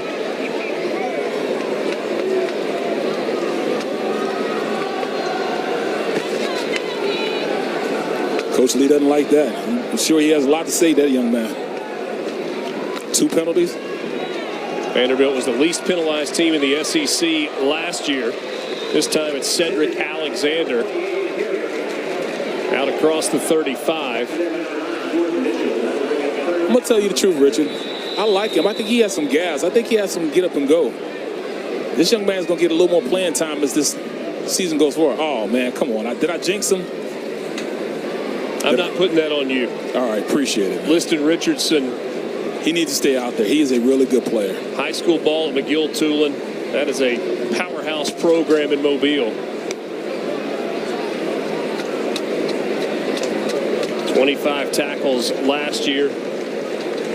He holds the point of attack very, very well.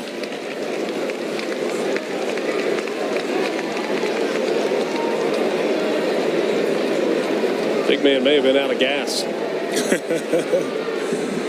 Yeah, big guys have been known to kind of take a break.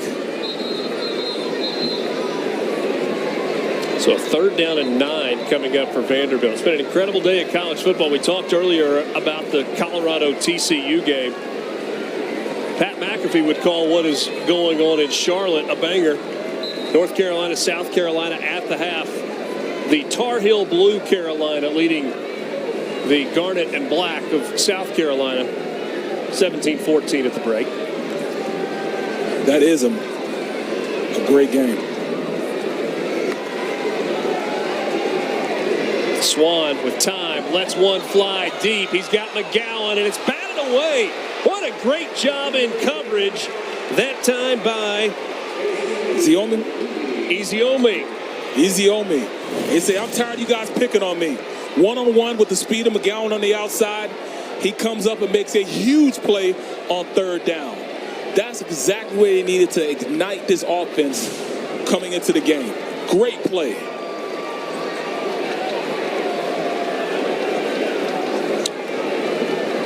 Defensive play that forces a Vanderbilt punt. A-ball to kick. Gardner to return. Boy, and another driving spiral by Hayball. Fair catch at the 9. Vanderbilt leading it by 9 over Alabama A&M, who has the football when we come back.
Well, the first drive of the half has been good to Alabama A&M. They opened the game with a 20-play drive that resulted in a field goal. And then it only took 2 plays to get a touchdown to start the second half. Outside of that, scoreless. Not a lot of plays, not a lot of yards. So we'll see if the Bulldogs of Alabama A&M can sustain this offensive momentum. Well, the second half, they got to throw everything but the kitchen sink.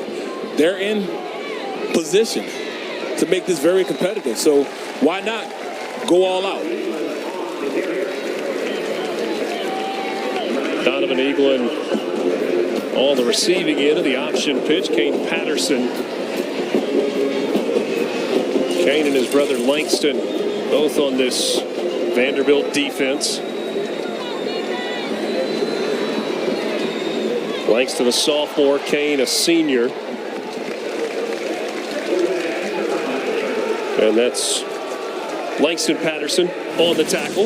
That was a great read. He saw the play develop in front of him, just going straight downhill. Blow it up.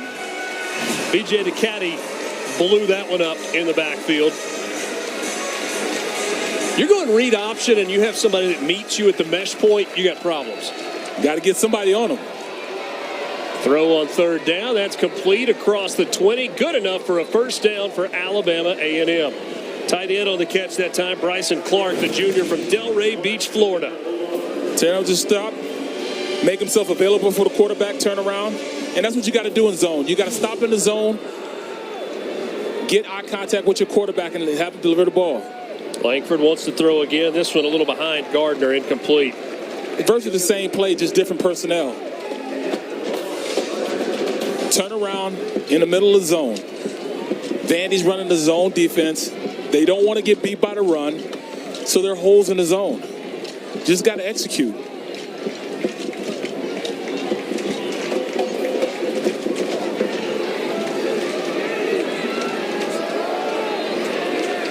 Eaglin, a hard yard there. Brings up third down.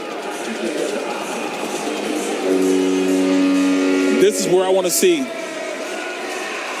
the Cosmo make a play. Your pass rushers up front. Aeneas DeCosmo involved early in this game, a little quiet since then. The Stanford transfer. You got to earn that 0 number. Langford flushed, dumps it, incomplete. He was trying to get it to LeVar Gums. A little too tall, though, for the senior from New Orleans. Great play by the secondary. It was just a great play by the secondary. Nate Clifton may have gotten a hand on that as well.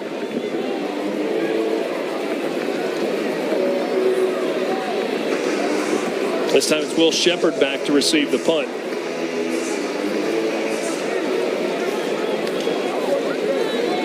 Shepard has a 50-yard punt return tonight. And this one is returnable.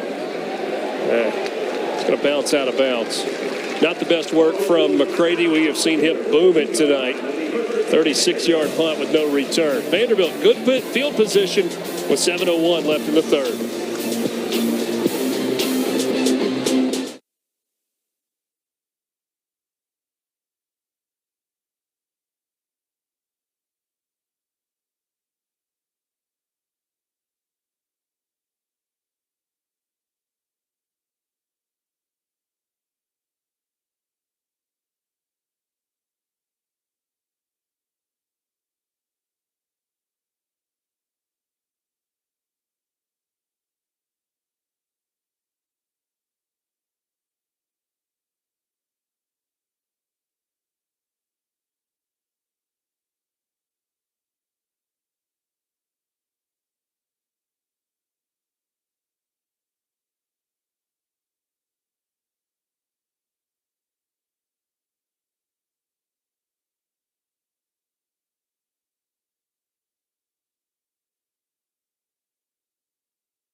If you want to help people affected by Hurricane Idalia, you can donate at redcross.org/ESPN to help the Red Cross respond and help people recover. Your donation enables the Red Cross to prepare for, respond to, and help people recover from this disaster and provide people and communities affected with food, water, emergency shelter, and relief supplies. That's redcross.org/ESPN.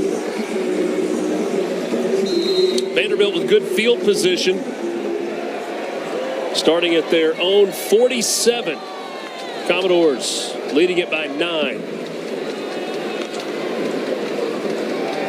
Play action out to McGowan on the outside, trying to win a one-on-one. That's a good open field tackle. Leading the way that time, Anthony Fielding. Great. Just let the play develop in front of you and just go up and make a play. You know, don't be scared of the speed. Just go up, make sure you don't let him get outside, stay on his outside, and just go make the play. And that's a play that's predicated on winning a one-on-one, right? You got to have a block from the inside receiver, and then you got to go beat a man. Sometimes when you have speed like Jaden McGowan, sometimes that's a game changer. McGowan 4 catches for 41 yards tonight, averaging 10 per catch. Here's Patrick Smith trying to bounce it to the outside, turns sideways, gets real skinny going across midfield into plus territory. Just a yard short of first down. Great zone blocking on the outside. Offensive line secures off the line of scrimmage, able to push him back. And once you get to the second level, you got to make some guys miss. You like that little sideways turn as he went across the midfield strike? Well, I mean, he has a shoulder injury, but at this point, I can't see him using that shoulder. We want him in the game, but long story long, that offensive line has to take control of the game, and this is where you want those guys up front to impose their will and dictate tempo. Make this a shorter game than it was. Smith pushes his way for the first down. Got a couple on the carry.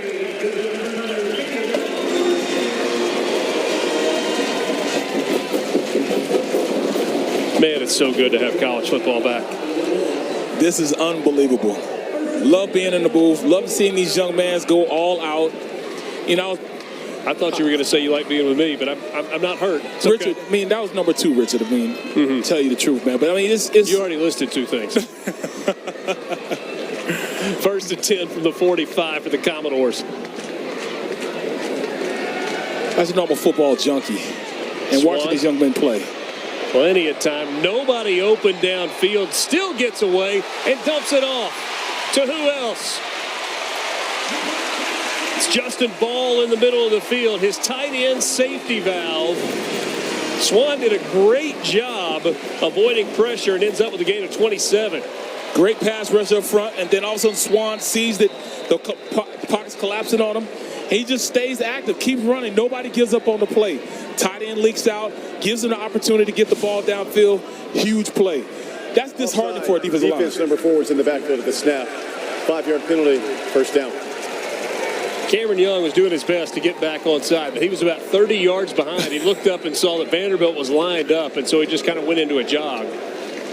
They let him play. So a cheap 5 yards there for Vanderbilt. I assure you the Commodores will take it. First and 5 from the 13.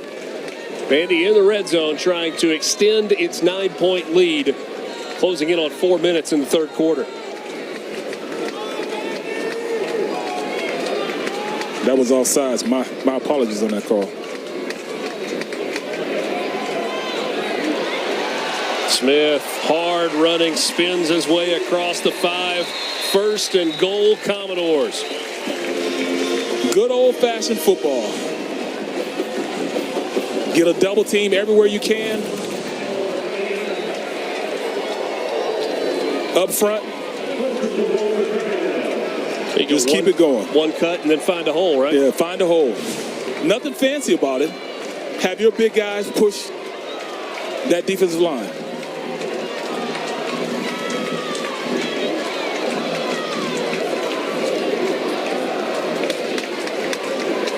Justin Ball, the tight end, goes in motion. Swan toward the end zone. Boy, he really forced that one, trying to get it to McGowan, and it's fortunate that he was not intercepted. Yeah, but I think it was forced by the offensive coordinator also. You know, why stop running the ball when you're opening holes? I mean, look at the size difference of the O-line and D-line. I would definitely keep running the ball, especially in the red zone. Don't sugarcoat it. You know, 6'5", 325 pounds, or 6'1", 250. Laws of nature in your favor. Set on average plus 74. Just I had to make good on my math. Swan gives it to Smith. Breaks a tackle. Trying to push the pile. Getting some help from his offensive line. A stalemate, though, at the 1. 3 yards in a cloud of dust. Double team. Picked up the blitz. Keep driving. Keep your feet moving. And like I said, I'm an old offensive lineman. I played with the Eagles, played with the Steelers, and it was nothing like playing with Jerome Bettis, 3 yards in a cloud of dust. Put a hat on the hat, drive block, get a double team everywhere you can, and let the ball fall where it may. I heard a rumor you won a Super Bowl also. Super Bowl 40. A.J. Swan straight ahead. Touchdown. Late signal. Linesman on the far side coming in said that A.J. Swan broke the plane. That is his first rushing touchdown of the season. And Vanderbilt pushes the lead out to 15. Yeah, we call this in Philadelphia and the rest of the NFL, they call it the tush push. Nothing but pushing your quarterback into the line. And Jalen Hurts made it famous by just pushing the guy from the back on a quarterback sneak, touchdown. Just keep your feet moving. Kind of an interesting look on the replay there, the one that we got. If A.J. Swan got in, it happened before that shot that you saw. And our referee, Jason Autry, standing in front of the place kicker. I think they're going to take another look at this. The ruling of a touchdown the previous play is under video review. And based on that first replay we saw, I think it should be. Yeah, absolutely. Get another look. So it doesn't look like it right there. Right there, maybe right there, yes. Maybe right there. My only thought is that when you see the officials come running in, if you hit a point in the play where you cross the goal line, that's when the hands have got to go up. Exactly. It always looks tough. We'll see, but I'm going to tell you the truth. Even if they don't get this, I'm still going to line it up and try to run the same play over again. After video review, the ruling on the field stands. Touchdown. All right, so Vanderbilt gets the 6 points. Nothing in those reviews that gives you the opportunity to overturn it that the replay officials saw. Collaborative replay in the SEC with the review officials in Birmingham.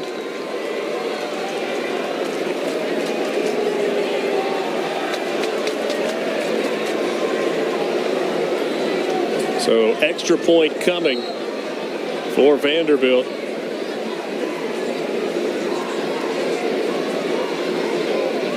Jacob Borchilla drills that one through. And it's now 26-10 to Vanderbilt in the lead. A.J. Swan with a rushing touchdown, a quarterback sneak. Now I'm looking closely. I can't necessarily see it from this vantage point where he crosses the line of scrimmage. I guess maybe just before that play step right there. So it would have been before that. Regardless, a touchdown on the board for Vandy. First career rushing touchdown for A.J. Swan. Commodores feeling a little more comfortable, up 16 with 3:07 to go in the third quarter.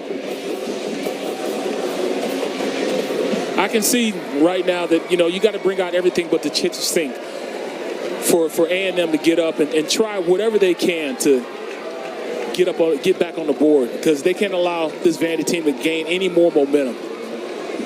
Had a great visit with Clark Lee yesterday, the head coach of the Vanderbilt Commodores. He is passionate about football. He is passionate about the young men on his team, and he's passionate about Vanderbilt. He very clearly from the conversation is a man of great faith, but also of principle and a vision. he understands that Vanderbilt as a program is a place that it's a little bit different. I mean, he openly talked about the fact that he said, look, in the SEC, we are one of one. Yes. There is a different academic standard. And that's huge right there. You can't underplay that, you know. I mean, you have to make the grade a little higher than, you know, most institutions, just being real about the situation. Yeah, there's no flexibility in the admission standards at Vanderbilt for athletes. You have to qualify to get into school, and so that limits the recruiting pool some. But one of the things that was fascinating to me, sometimes you'll hear coaches they give lip service to their athletics director. You know, they'll say, I've got a great AD. But he said in a lot of ways he was not only interested in the job when he interviewed for it with Candace Story-Lee, who is a former Vanderbilt student athlete herself, but was inspired by her vision for the future of this department. And the truth of the matter is, Vanderbilt has not been committed to athletics for its entire existence. Yes. It just hasn't been. That has changed in the last decade, in the last few years. And Candace Story-Lee and her staff, Clark Lee, obviously Tim Corbin with baseball, Jerry Stackhouse with men's basketball. Vanderbilt athletics is in a much better place than it has been in a long time across the board. And Richard, to tell you the truth, you have to invest in your sports programs in order to keep the students or even bring students in to your university. I mean, I think it started right when Oregon and, you know, Nike took over, giving them all those uniforms and stuff. The kids want to look like that. Swag means a little more than maybe the institution and what they have to offer. Yeah, but you know what? Old man Richard sure does like the simple uniforms that Vanderbilt has gone with this year. I mean, it is a clean, crisp look for the Commodores. Very easy to look at. 3rd and 11. Langford pressured, going to try to run it. He's run out of bounds, well short of the first down. And A&M going to be forced to punt here on 4th and 8. Yeah, Vandy brings the blitz on him right up the middle, forcing the run outside. And, you know, they're playing inspired now. You know, I think the tide has turned enough now that you're going to have to make sure that, you know, you got to stop the bleeding. A&M has to figure out a way. Vandy has to keep doing what they're doing. Running the ball consistently, controlling the line of scrimmage, and at this point, just imposing their will on the A&M defense.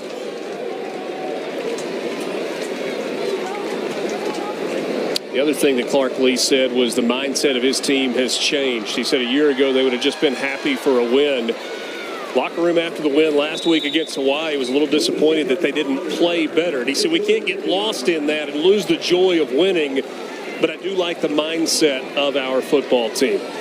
We got a lot of big games on the horizon, some ranked matchups, including tomorrow night. LSU and Florida State, a top 10 matchup at a, air quotes, neutral site in Orlando. In the same way that the Superdome in New Orleans was a neutral site last year. Yes. And then next Saturday night in T-Town, number 11, Texas, number 4, Alabama. Texas won in their season opener today. Alabama getting it done tonight against Middle Tennessee in Tuscaloosa. College game day will be in Tuscaloosa next week. Swan with time. It's a wide open McGowan. Boy, he was running in a lot of space on that route. Number boot left protection. Get your quarterback out and away from that defensive line that's blocking. And that defensive line that's getting blocked by the offensive line. Gain of 21. Defense was not set before that snap. They go right back to McGowan. He picks up a quick 7. Tempo football. Every time after a big play, watch Vandy get back to the line of scrimmage and call a play instantly. They immediately have a check with me play after a big play. Easy Omame with the tackle at the end there. I just wanted to say that name. Feel like I've mastered it now. 30 seconds left in the third quarter. 2nd and short for the Commodores. 1-on-1. Here's a toss to Shepard. No flag. Your guy. Good coverage that time for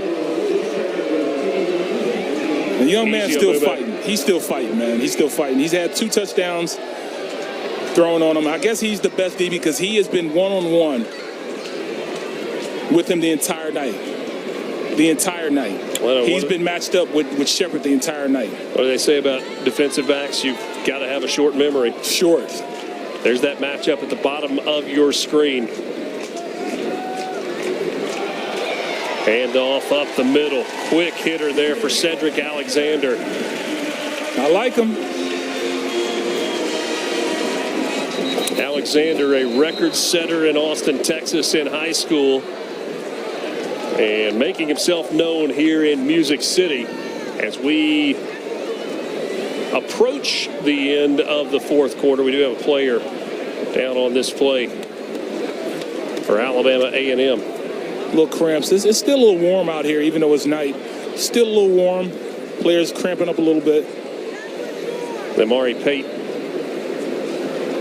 player down for the Bulldogs. But as I was saying, Richard, I really like Cedric Alexander. He has a little pop. One-step cut, takes the ball downhill. Doesn't play around with it. He just goes. Alexander tonight, 7 carries for 21 yards. Paid okay, walks off. They will start the clock on the ready for play, but I don't think we will see another play in this third quarter.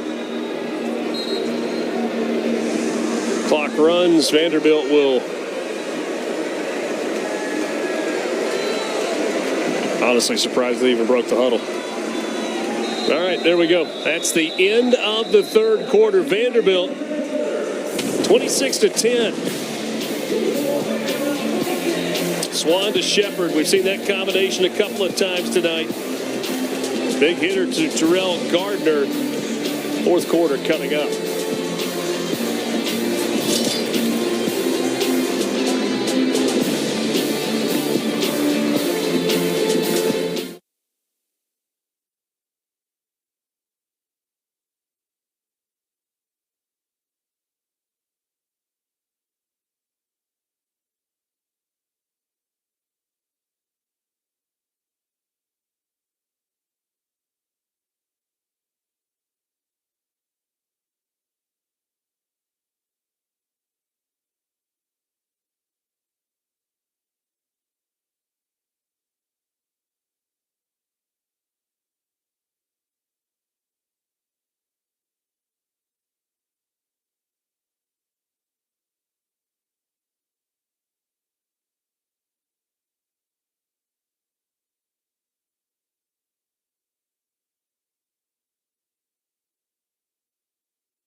26-10, Vanderbilt with a 16-point lead as we move to the fourth quarter. Beautiful Saturday night at First Bank Stadium in Nashville. I wonder how long it takes to get all that paint off. First and 10 for the Commodores from the 17. Cedric Alexander, touchdown Vanderbilt. 17 yards to the house for the freshman from Austin. That was the greatest play in football. That's what I call the greatest play in football. It's nothing but counter on the play. Pull the backside guard, tight end, blast them up front, let your back pick a hole, and then after that, it's just going out there and finishing the play. My guy, Cedric Alexander, showing the capacity to be explosive. He's got a little pop to him. You know, he's a freshman, but he's got a little pop to him. Cedric Alexander with his first career touchdown here at Vanderbilt. Commodores opening this one up. Took a while to do so. Extra point from Borchilla is good. Commodores finally taking control, leading at 33-10. Cedric Alexander, the freshman from Texas, making a home in Tennessee, scoring his first career touchdown.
Vandy in front by 23, 33-10. One play into the fourth quarter. Cedric Alexander notches his first collegiate touchdown. How about this second half, Barrett, for Vanderbilt? Touchdown, punt, touchdown, touchdown. Take control. It's all about the guys in the trenches taking over. Eventually, we knew that was going to happen. At the end of the third quarter, we had a chance to catch up with Vanderbilt head coach Clark Lee. Joined by Clark Lee, head coach of the Vanderbilt Commodores. And coach, kind of a sluggish first half. Did you feel like your guys took a big step in the third quarter? I actually thought defensively outside that first drive where it's just we were taking on so much water, the third down conversions. Defensively, we played well. We made the adjustments and got stops. Offensively, careless with the ball on the interception and too many third downs on offense. Meaning we got to convert on first, second down. I thought we've got some rhythm here in the third quarter offensively. and disappointed in the big play on defense, but it looks like we're back in that rhythm defensively too. So, we got to finish this thing out. What was different with A.J. SWAC? Looked like you gave him a couple of easy throws coming out of the locker room to maybe kind of get him in a rhythm. Yeah, I think establishing the run and then getting some tempo to get him some throws for sure. And we got to keep the pressure on them right now, and tempo is a way to do that. We've been methodical just to kind of undress some of their stunts and blitzes. But I think tempo can be a great answer for us to keep the ball moving. Coach, thanks so much for your time. Good to be with you. Vanderbilt defense starting to fly around. Bryce Cowan with the tackle behind the line of scrimmage on that dump pass, loss of 2.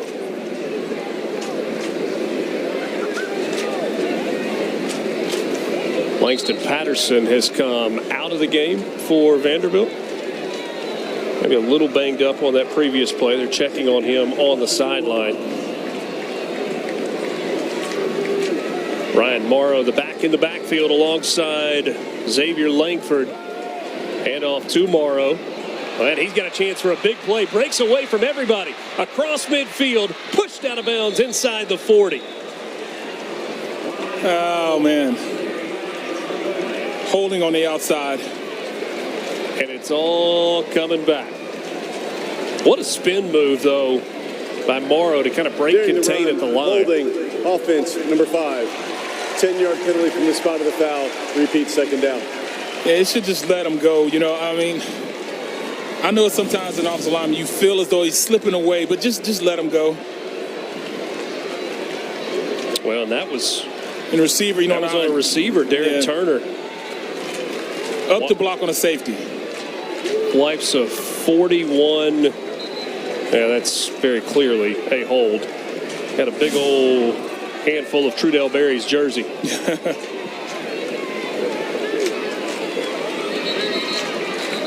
And now moving up front. So that wiped a 41-yard run off the board. False start. Offense, number 5. 5-yard penalty. Remains second down. Because it was where the penalty happened, that play actually netted 3 yards on the previous, but now they lose 5.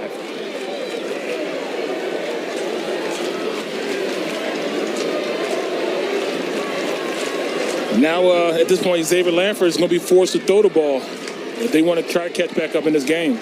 It's going to be hard to run right now, so see if this offensive line can hold up for the defensive line. Another flag comes in. And Alabama A&M, really for the first time tonight, just looks completely out of sync.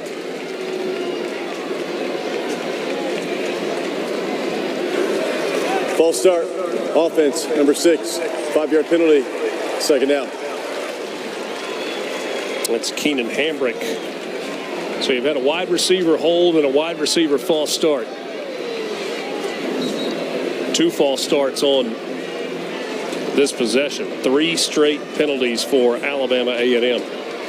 Coach Maynard, he's losing on the sideline because these are the type of things you just can't do. No matter where you are and what part of the game you're at, how much you're losing by, how much you're winning by, the fundamentals of the game is that you can't do this, can't allow yourself to fall apart like this.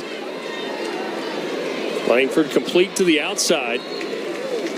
That's LeVar Gums on the reception.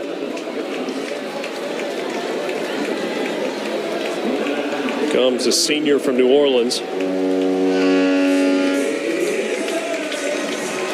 3rd down and long. 3rd and 12. They pop the Tommy trumpets inside First Bank Stadium.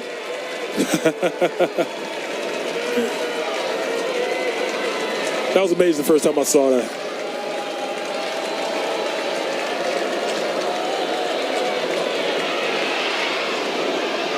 Deep ball down the sideline. Hat of the official came off anyway, as Gums was forced out of bounds on the route. Langford tried to hold his composure in the middle of that pocket. It was collapsing around him. Nobody's really open. But in order for this team to come back, A&M has to pass the ball. Offensive line has to hold up.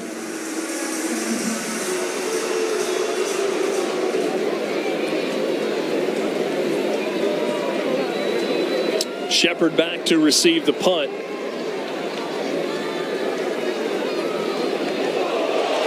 That one may have been partially blocked as well. Second time tonight.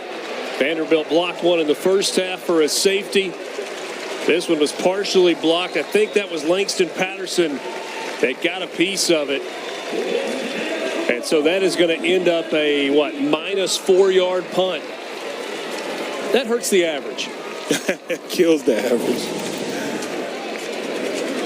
Right on the outside. You just flip-flop the punt they had blocked earlier in the game. I don't know if it got hit.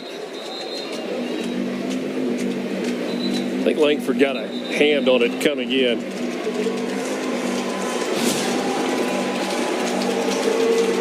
So another big special teams play for Vanderbilt.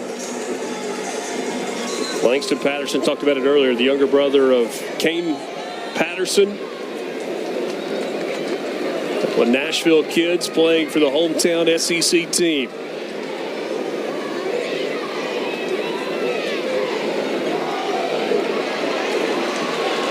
Another solid run for Cedric Alexander. Get the feeling you're about to see his touches go up over the next few weeks.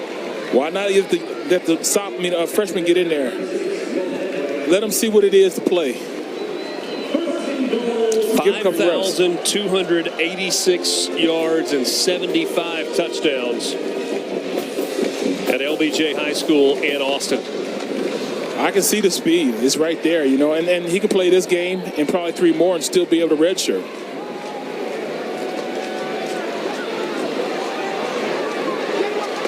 Alexander trying to pick his way inside the 5. Dives for the pylon. Touchdown, Alexander. Touchdown, Vanderbilt. This is as simple as it gets. This is zone left, outside zone left. Double team at the line of scrimmage, scoop block on the front side. And then after that, it's just Langford, Alexander just not wanting to give up. Keeps his legs churning.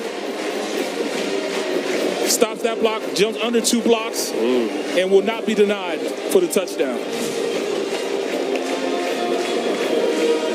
He said, Barrett Brooks, what are you talking about, red shirt? Exactly. Alexander averaging just shy of 5 yards per carry. Right at 5 yards per carry. A couple of touchdowns tonight. 39-10. Vanderbilt trying to make it 40 with the extra point from Jacob Borchilla. Drills it through the uprights. Up on top of the construction zone. We got a flag on the field. We also got lights flashing. Running into the kicker, defense, penalties decline, try is good. And some of those construction workers on Monday morning are going to have a football up on the steel girders when they get to work. Cedric Alexander coming into your living room. Doors in control.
15 minutes ago, Cedric Alexander scored his first college touchdown. About 3 minutes ago, he scored his second college touchdown. Coming out party tonight for Alexander, the freshman from Austin, Texas. 10 carries, 57 yards, and a couple of house calls. 40-10, Vanderbilt leading it over Alabama A&M with 11:32 to play here in Nashville. Love his running style, man. Love his running style. You know, keeps his shoulders in front of his pads in front of his legs and just keeps grinding. One step cut. He's trying to take it the distance.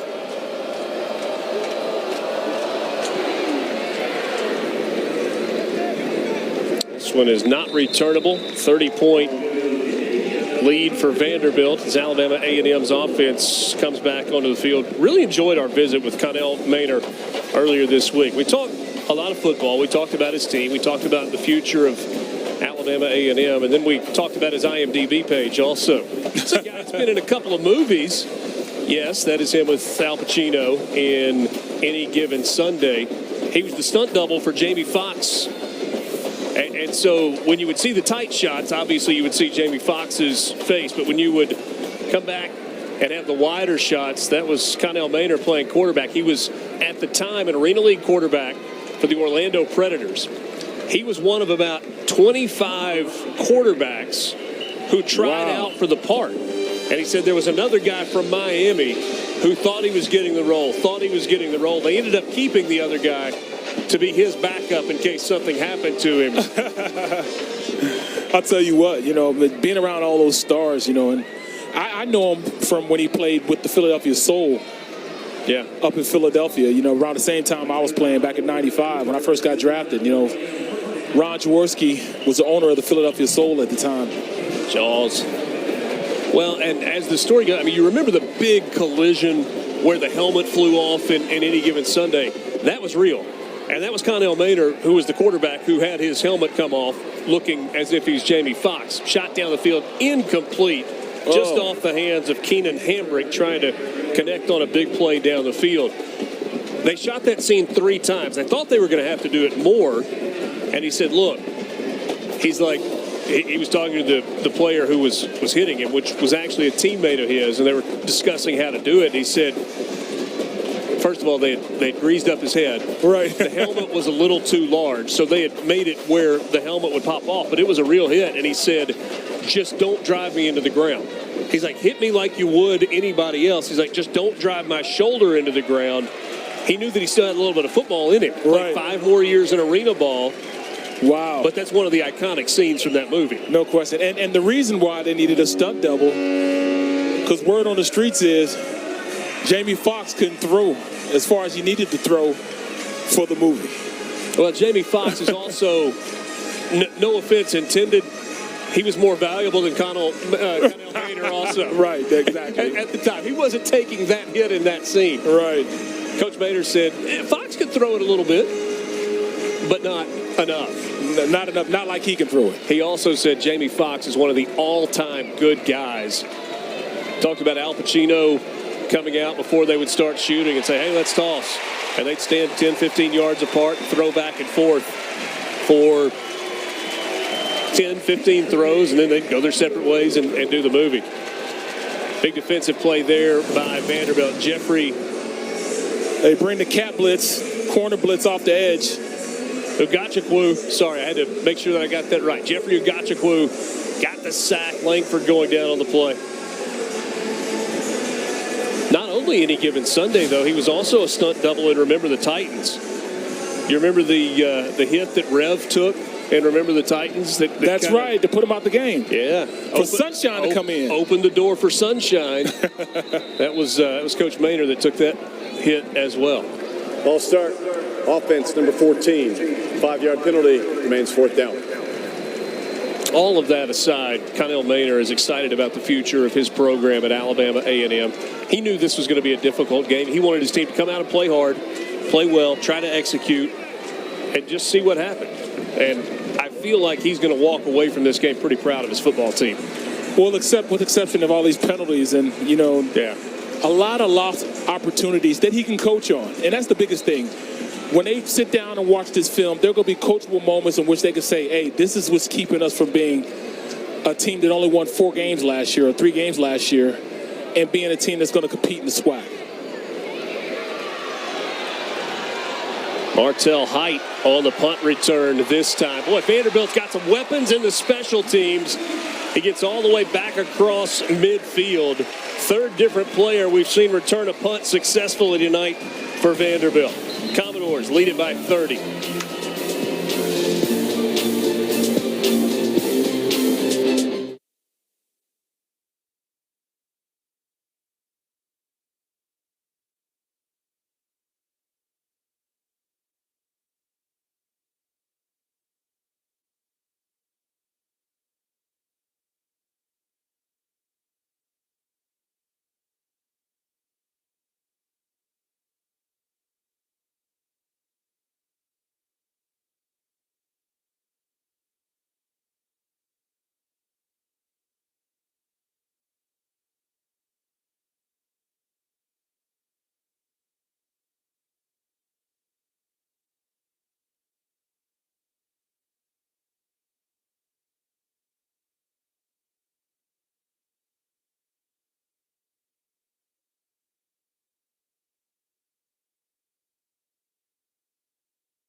Cedric Alexander having his coming out party tonight for the Vanderbilt Commodores. The freshman running back has got to the end zone a couple of times, averaging nearly 6 yards per carry.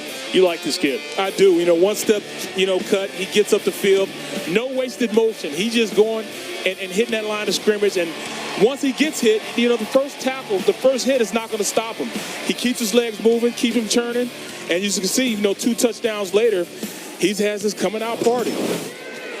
Ken Seals is into the game at quarterback for Vanderbilt. Commodores up 40-10 with 8:49 to play. Seals, a former starter on this team, had 16 starts in 2020 and 2021. He's driven into the ground, still completed the pass. Big play for Vanderbilt. Junior Sherrill on the reception, finally driven out of bounds at the 14. And you're going to add some yardage to the end of this because of a roughing the passer. The penalty is half the distance to the goal, added to the end of the run. There's number boot right protection, tight end leaks outside. But then, speed. Speed is what you see right here. But this is what you can't do. You can't allow yourself to go out there and make cheap penalties like that. And like I said once before, A&M, there's going to be so many coachable moments that they're going to be able to say, look, we're better than this. This is not what we do. And it's the discipline that comes with football. Don't disrespect the sport. Play the game between the whistles, and that's what football is all about. See, Ken Seals has thrown for over 3,000 yards, 17 touchdowns in his career. He set the Vanderbilt freshman passing yards record. Flag comes in here. emphatically from the center judge. That's a legal crack block. I know it's so appetizing to hit him, but you just can't do it.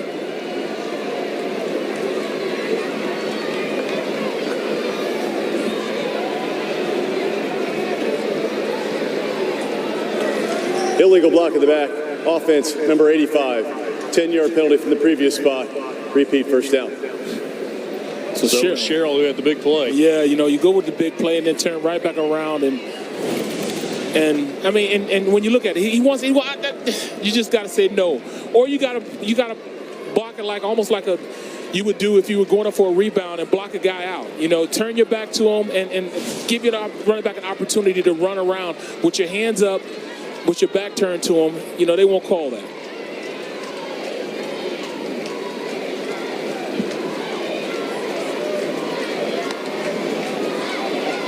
Gillespie in with Seals in the backfield.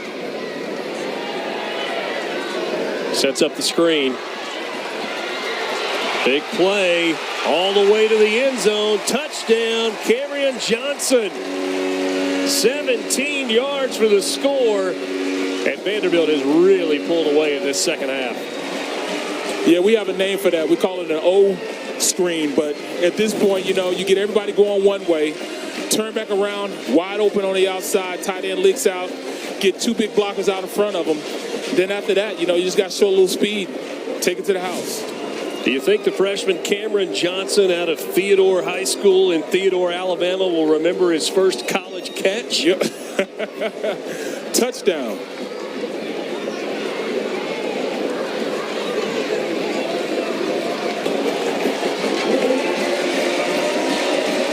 This game was 12-3 at the half. Vandy scored 14 in the third quarter. They've added 21 here in the fourth quarter. Commodores up 47-10. Cameron Johnson, first career touchdown.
Vanderbilt offense has come to life in this second half. 5 touchdowns on 6 second half offensive drives. Big half for Cedric Alexander. First career touchdown for Cameron Johnson. A.J. Swan got it going. 2-touchdown night for Will Shepherd. He's got 4 in 2 games so far this season. Yeah, the likelihood of us seeing him for the rest of the game is probably slim to none. But, you know. And Slim's gone home for the night. Right. Here's some of your scores from around the SEC this weekend. Utah, Florida got it started on Thursday night with the Utes winning. Missouri over South Dakota on Thursday night. Tennessee, no trouble with UVA. Kentucky in the Devin Leary debut wins by 30 over Ball State. No trouble for the 2-time reigning national champs. And North Carolina pulling away in the second half, leading at 31-14. SEC West, Arkansas gets it done over Western Carolina. That's a third-quarter score in Oxford. That game is finished, and Ole Miss ended up hanging 70 on Mercer. And Trey Harris transfer into Ole Miss set a single-game touchdown record with 4 touchdown receptions in his Ole Miss debut. Yeah, Cornelius Brown is now in the game for A&M. You know, why not give him some more reps, you know, just in case. I want to see at this point A&M show some discipline. Play the game the way it's supposed to be played. When you want to run the ball, pass it. Be consistent. Give your coach something to coach you about instead of going out and jumping off sides, late hits, and things of that nature. Just barely got that play off. Hard run and a big run for Wokinquo. Just good, hard-nosed football. At this point, you got Vandy putting in a lot of the reserve players. You've got to make sure that you go out there and do your job. Look, this turnaround, this is a zone, but it's actually a draw play. Get them up, hit it fast, get to the secondary as quick as you can, and make them make a business decision and tackle. Wokinquo, 4th-year junior. First we've seen of him tonight, 39 yards on that carry all the way down to the 30-yard line.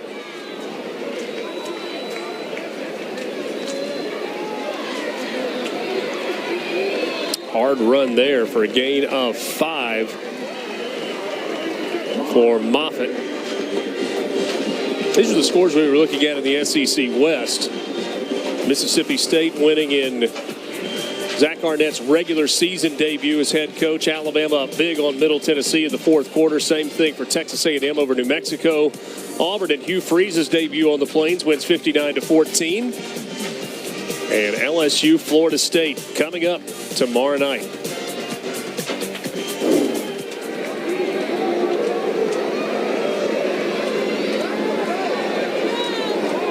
This pass complete. Darren Turner on the catch. Fighting for extra yards, and he paid the price.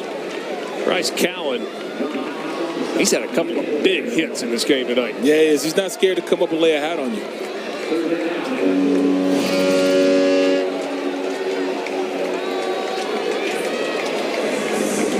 Defensively, you know, they just come in to make sure they know they're there. We're still knocking at the door, even though we're reserves. 5 minutes to play. Shot toward the end zone, and it's incomplete. A little physical out there, beyond 5 yards, but no call.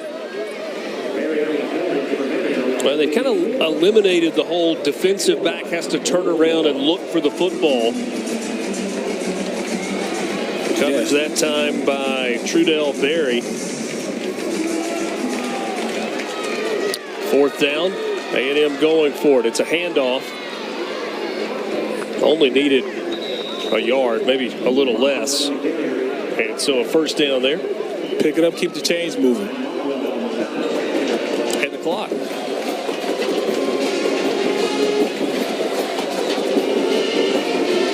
That A&M offensive line is exhausted right now, but they got to keep it going. Keep coming off the ball. Give their running back an opportunity to gain yardage, and the quarterback, give him a little time. Maybe he can make a play here or there. Make this respectable. Moffitt. Got a couple down to the 14.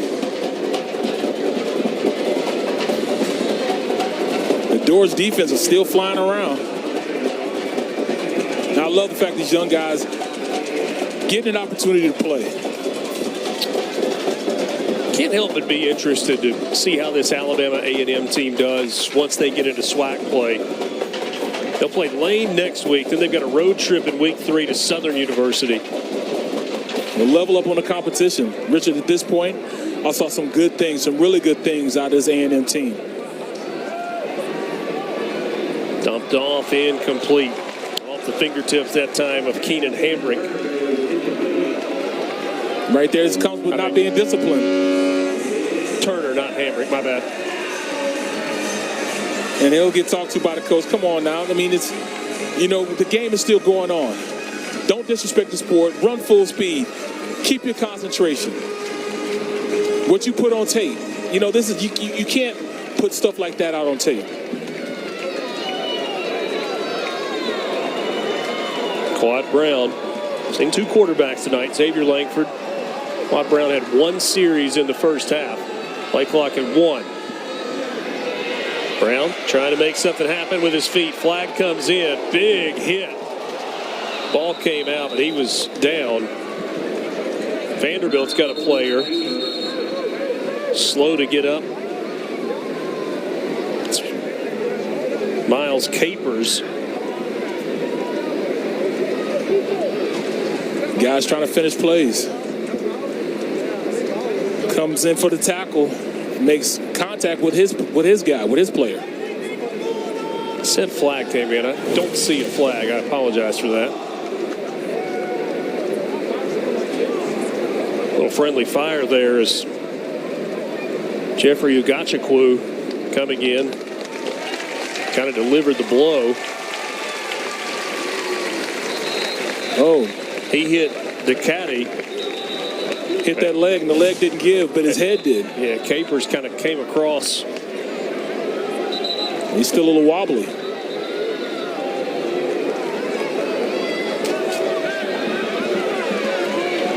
Brings up a 4th down for Alabama A&M.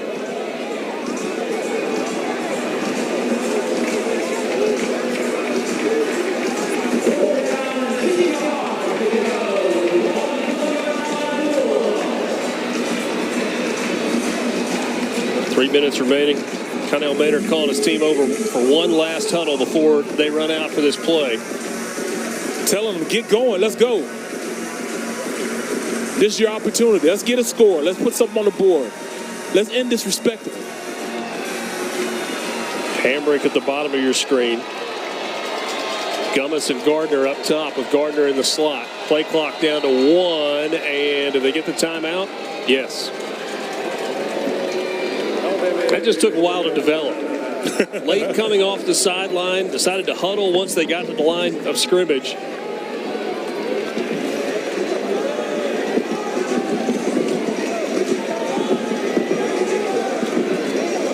Coach Maynard, one of those big offensive linemen moving a little faster. Yeah, man. You can't disrespect the sport, man. This is a sport we all love. And he wants to finish on a, not necessarily a good note, but you got to finish on a positive note, and which means no more penalties, no more delay of games. Understanding that, what you're putting out there, people are looking at, people are evaluating. You're always being evaluated. The eye in the sky never lies. And, he didn't want to make a mockery of this, None of the bonehead stuff that, has been going on in this 4th quarter. He's a prideful coach. He knows his guys are coached better than the way they're playing right now.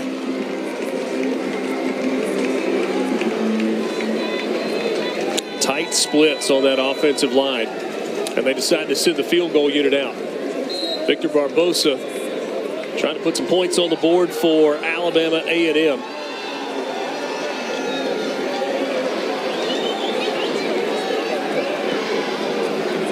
That field goal is good from 29 yards, perhaps significant to some.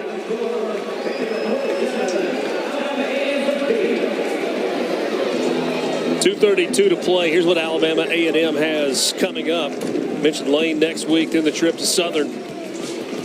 About that game on October 7th when they got to go to Jackson and face Jackson State. T.C. Taylor made his head coaching debut last week. Deion Sanders may have gone to Colorado, but Jackson State looked fantastic. They look really good. You know, they still have a lot of that old talent still sitting there from Deion. About 3 straight road games in October, going to Jackson State, Grambling State, and Alabama State in consecutive weeks. That Alabama State game, the Magic City Classic, a huge rivalry game. Huge. Coach Maynard talked to us about that game in particular with us when we visited earlier this week, and he said, you know, I've been around the SWAC and the MEAC, and he said there's nothing quite like that.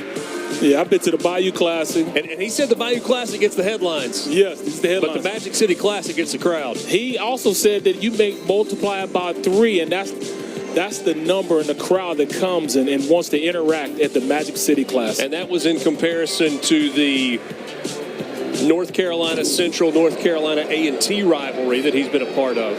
Right. Talked about the tailgating that begins on Wednesday. They drive up on Tuesday and start on Wednesday. At every tent you come to, they're either cooking, partying, or selling something.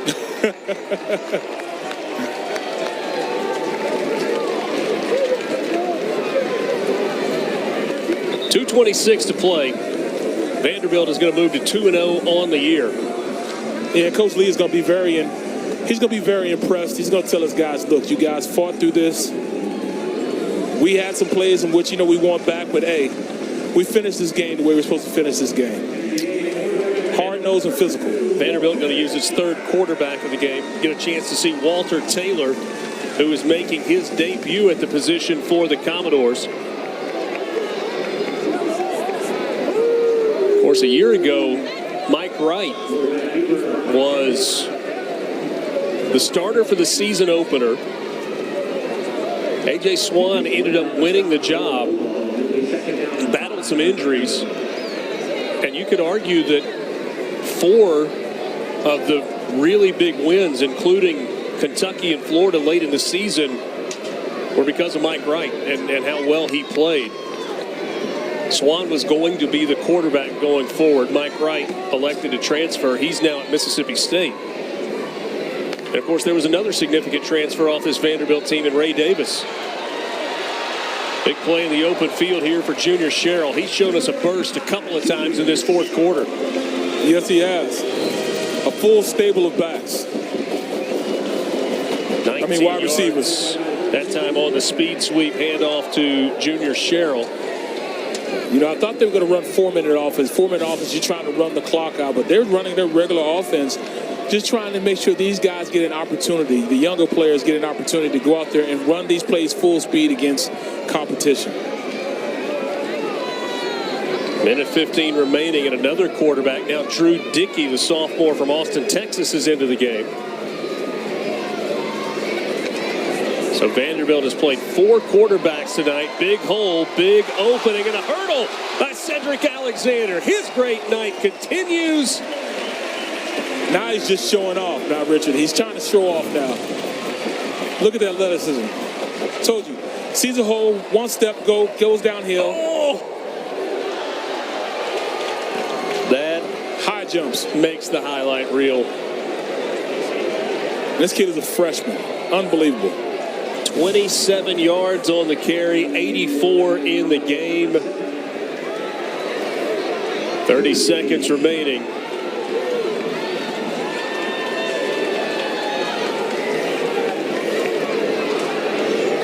Drew Dickey, another handoff to Alexander. He goes down at the 15-yard line, and that probably will do it. Vanderbilt, under the leadership of Clark Lee, moves to 2-0 on the season. Alabama A&M starts its season 0-1. Coach Lee and Coach Maynard will meet at midfield for a handshake. Commodores have won 4 of their last 5 going back to last season. Won games 10 and 11 before losing to Tennessee in the season finale. And they're off to a 2-0 start. Yeah, you look at it, Both teams will have something to coach on. It's Alabama and A&M. They fought for 3 quarters, and then Vandy finally took over and said, look, we're the big kids on the block. It's time we go out there and show you. So both coaching staff have plenty to coach on come tomorrow. 47-13, the final tonight in Nashville. Thanks for being with us for our entire SEC Network crew and my partner, Barrett Brooks.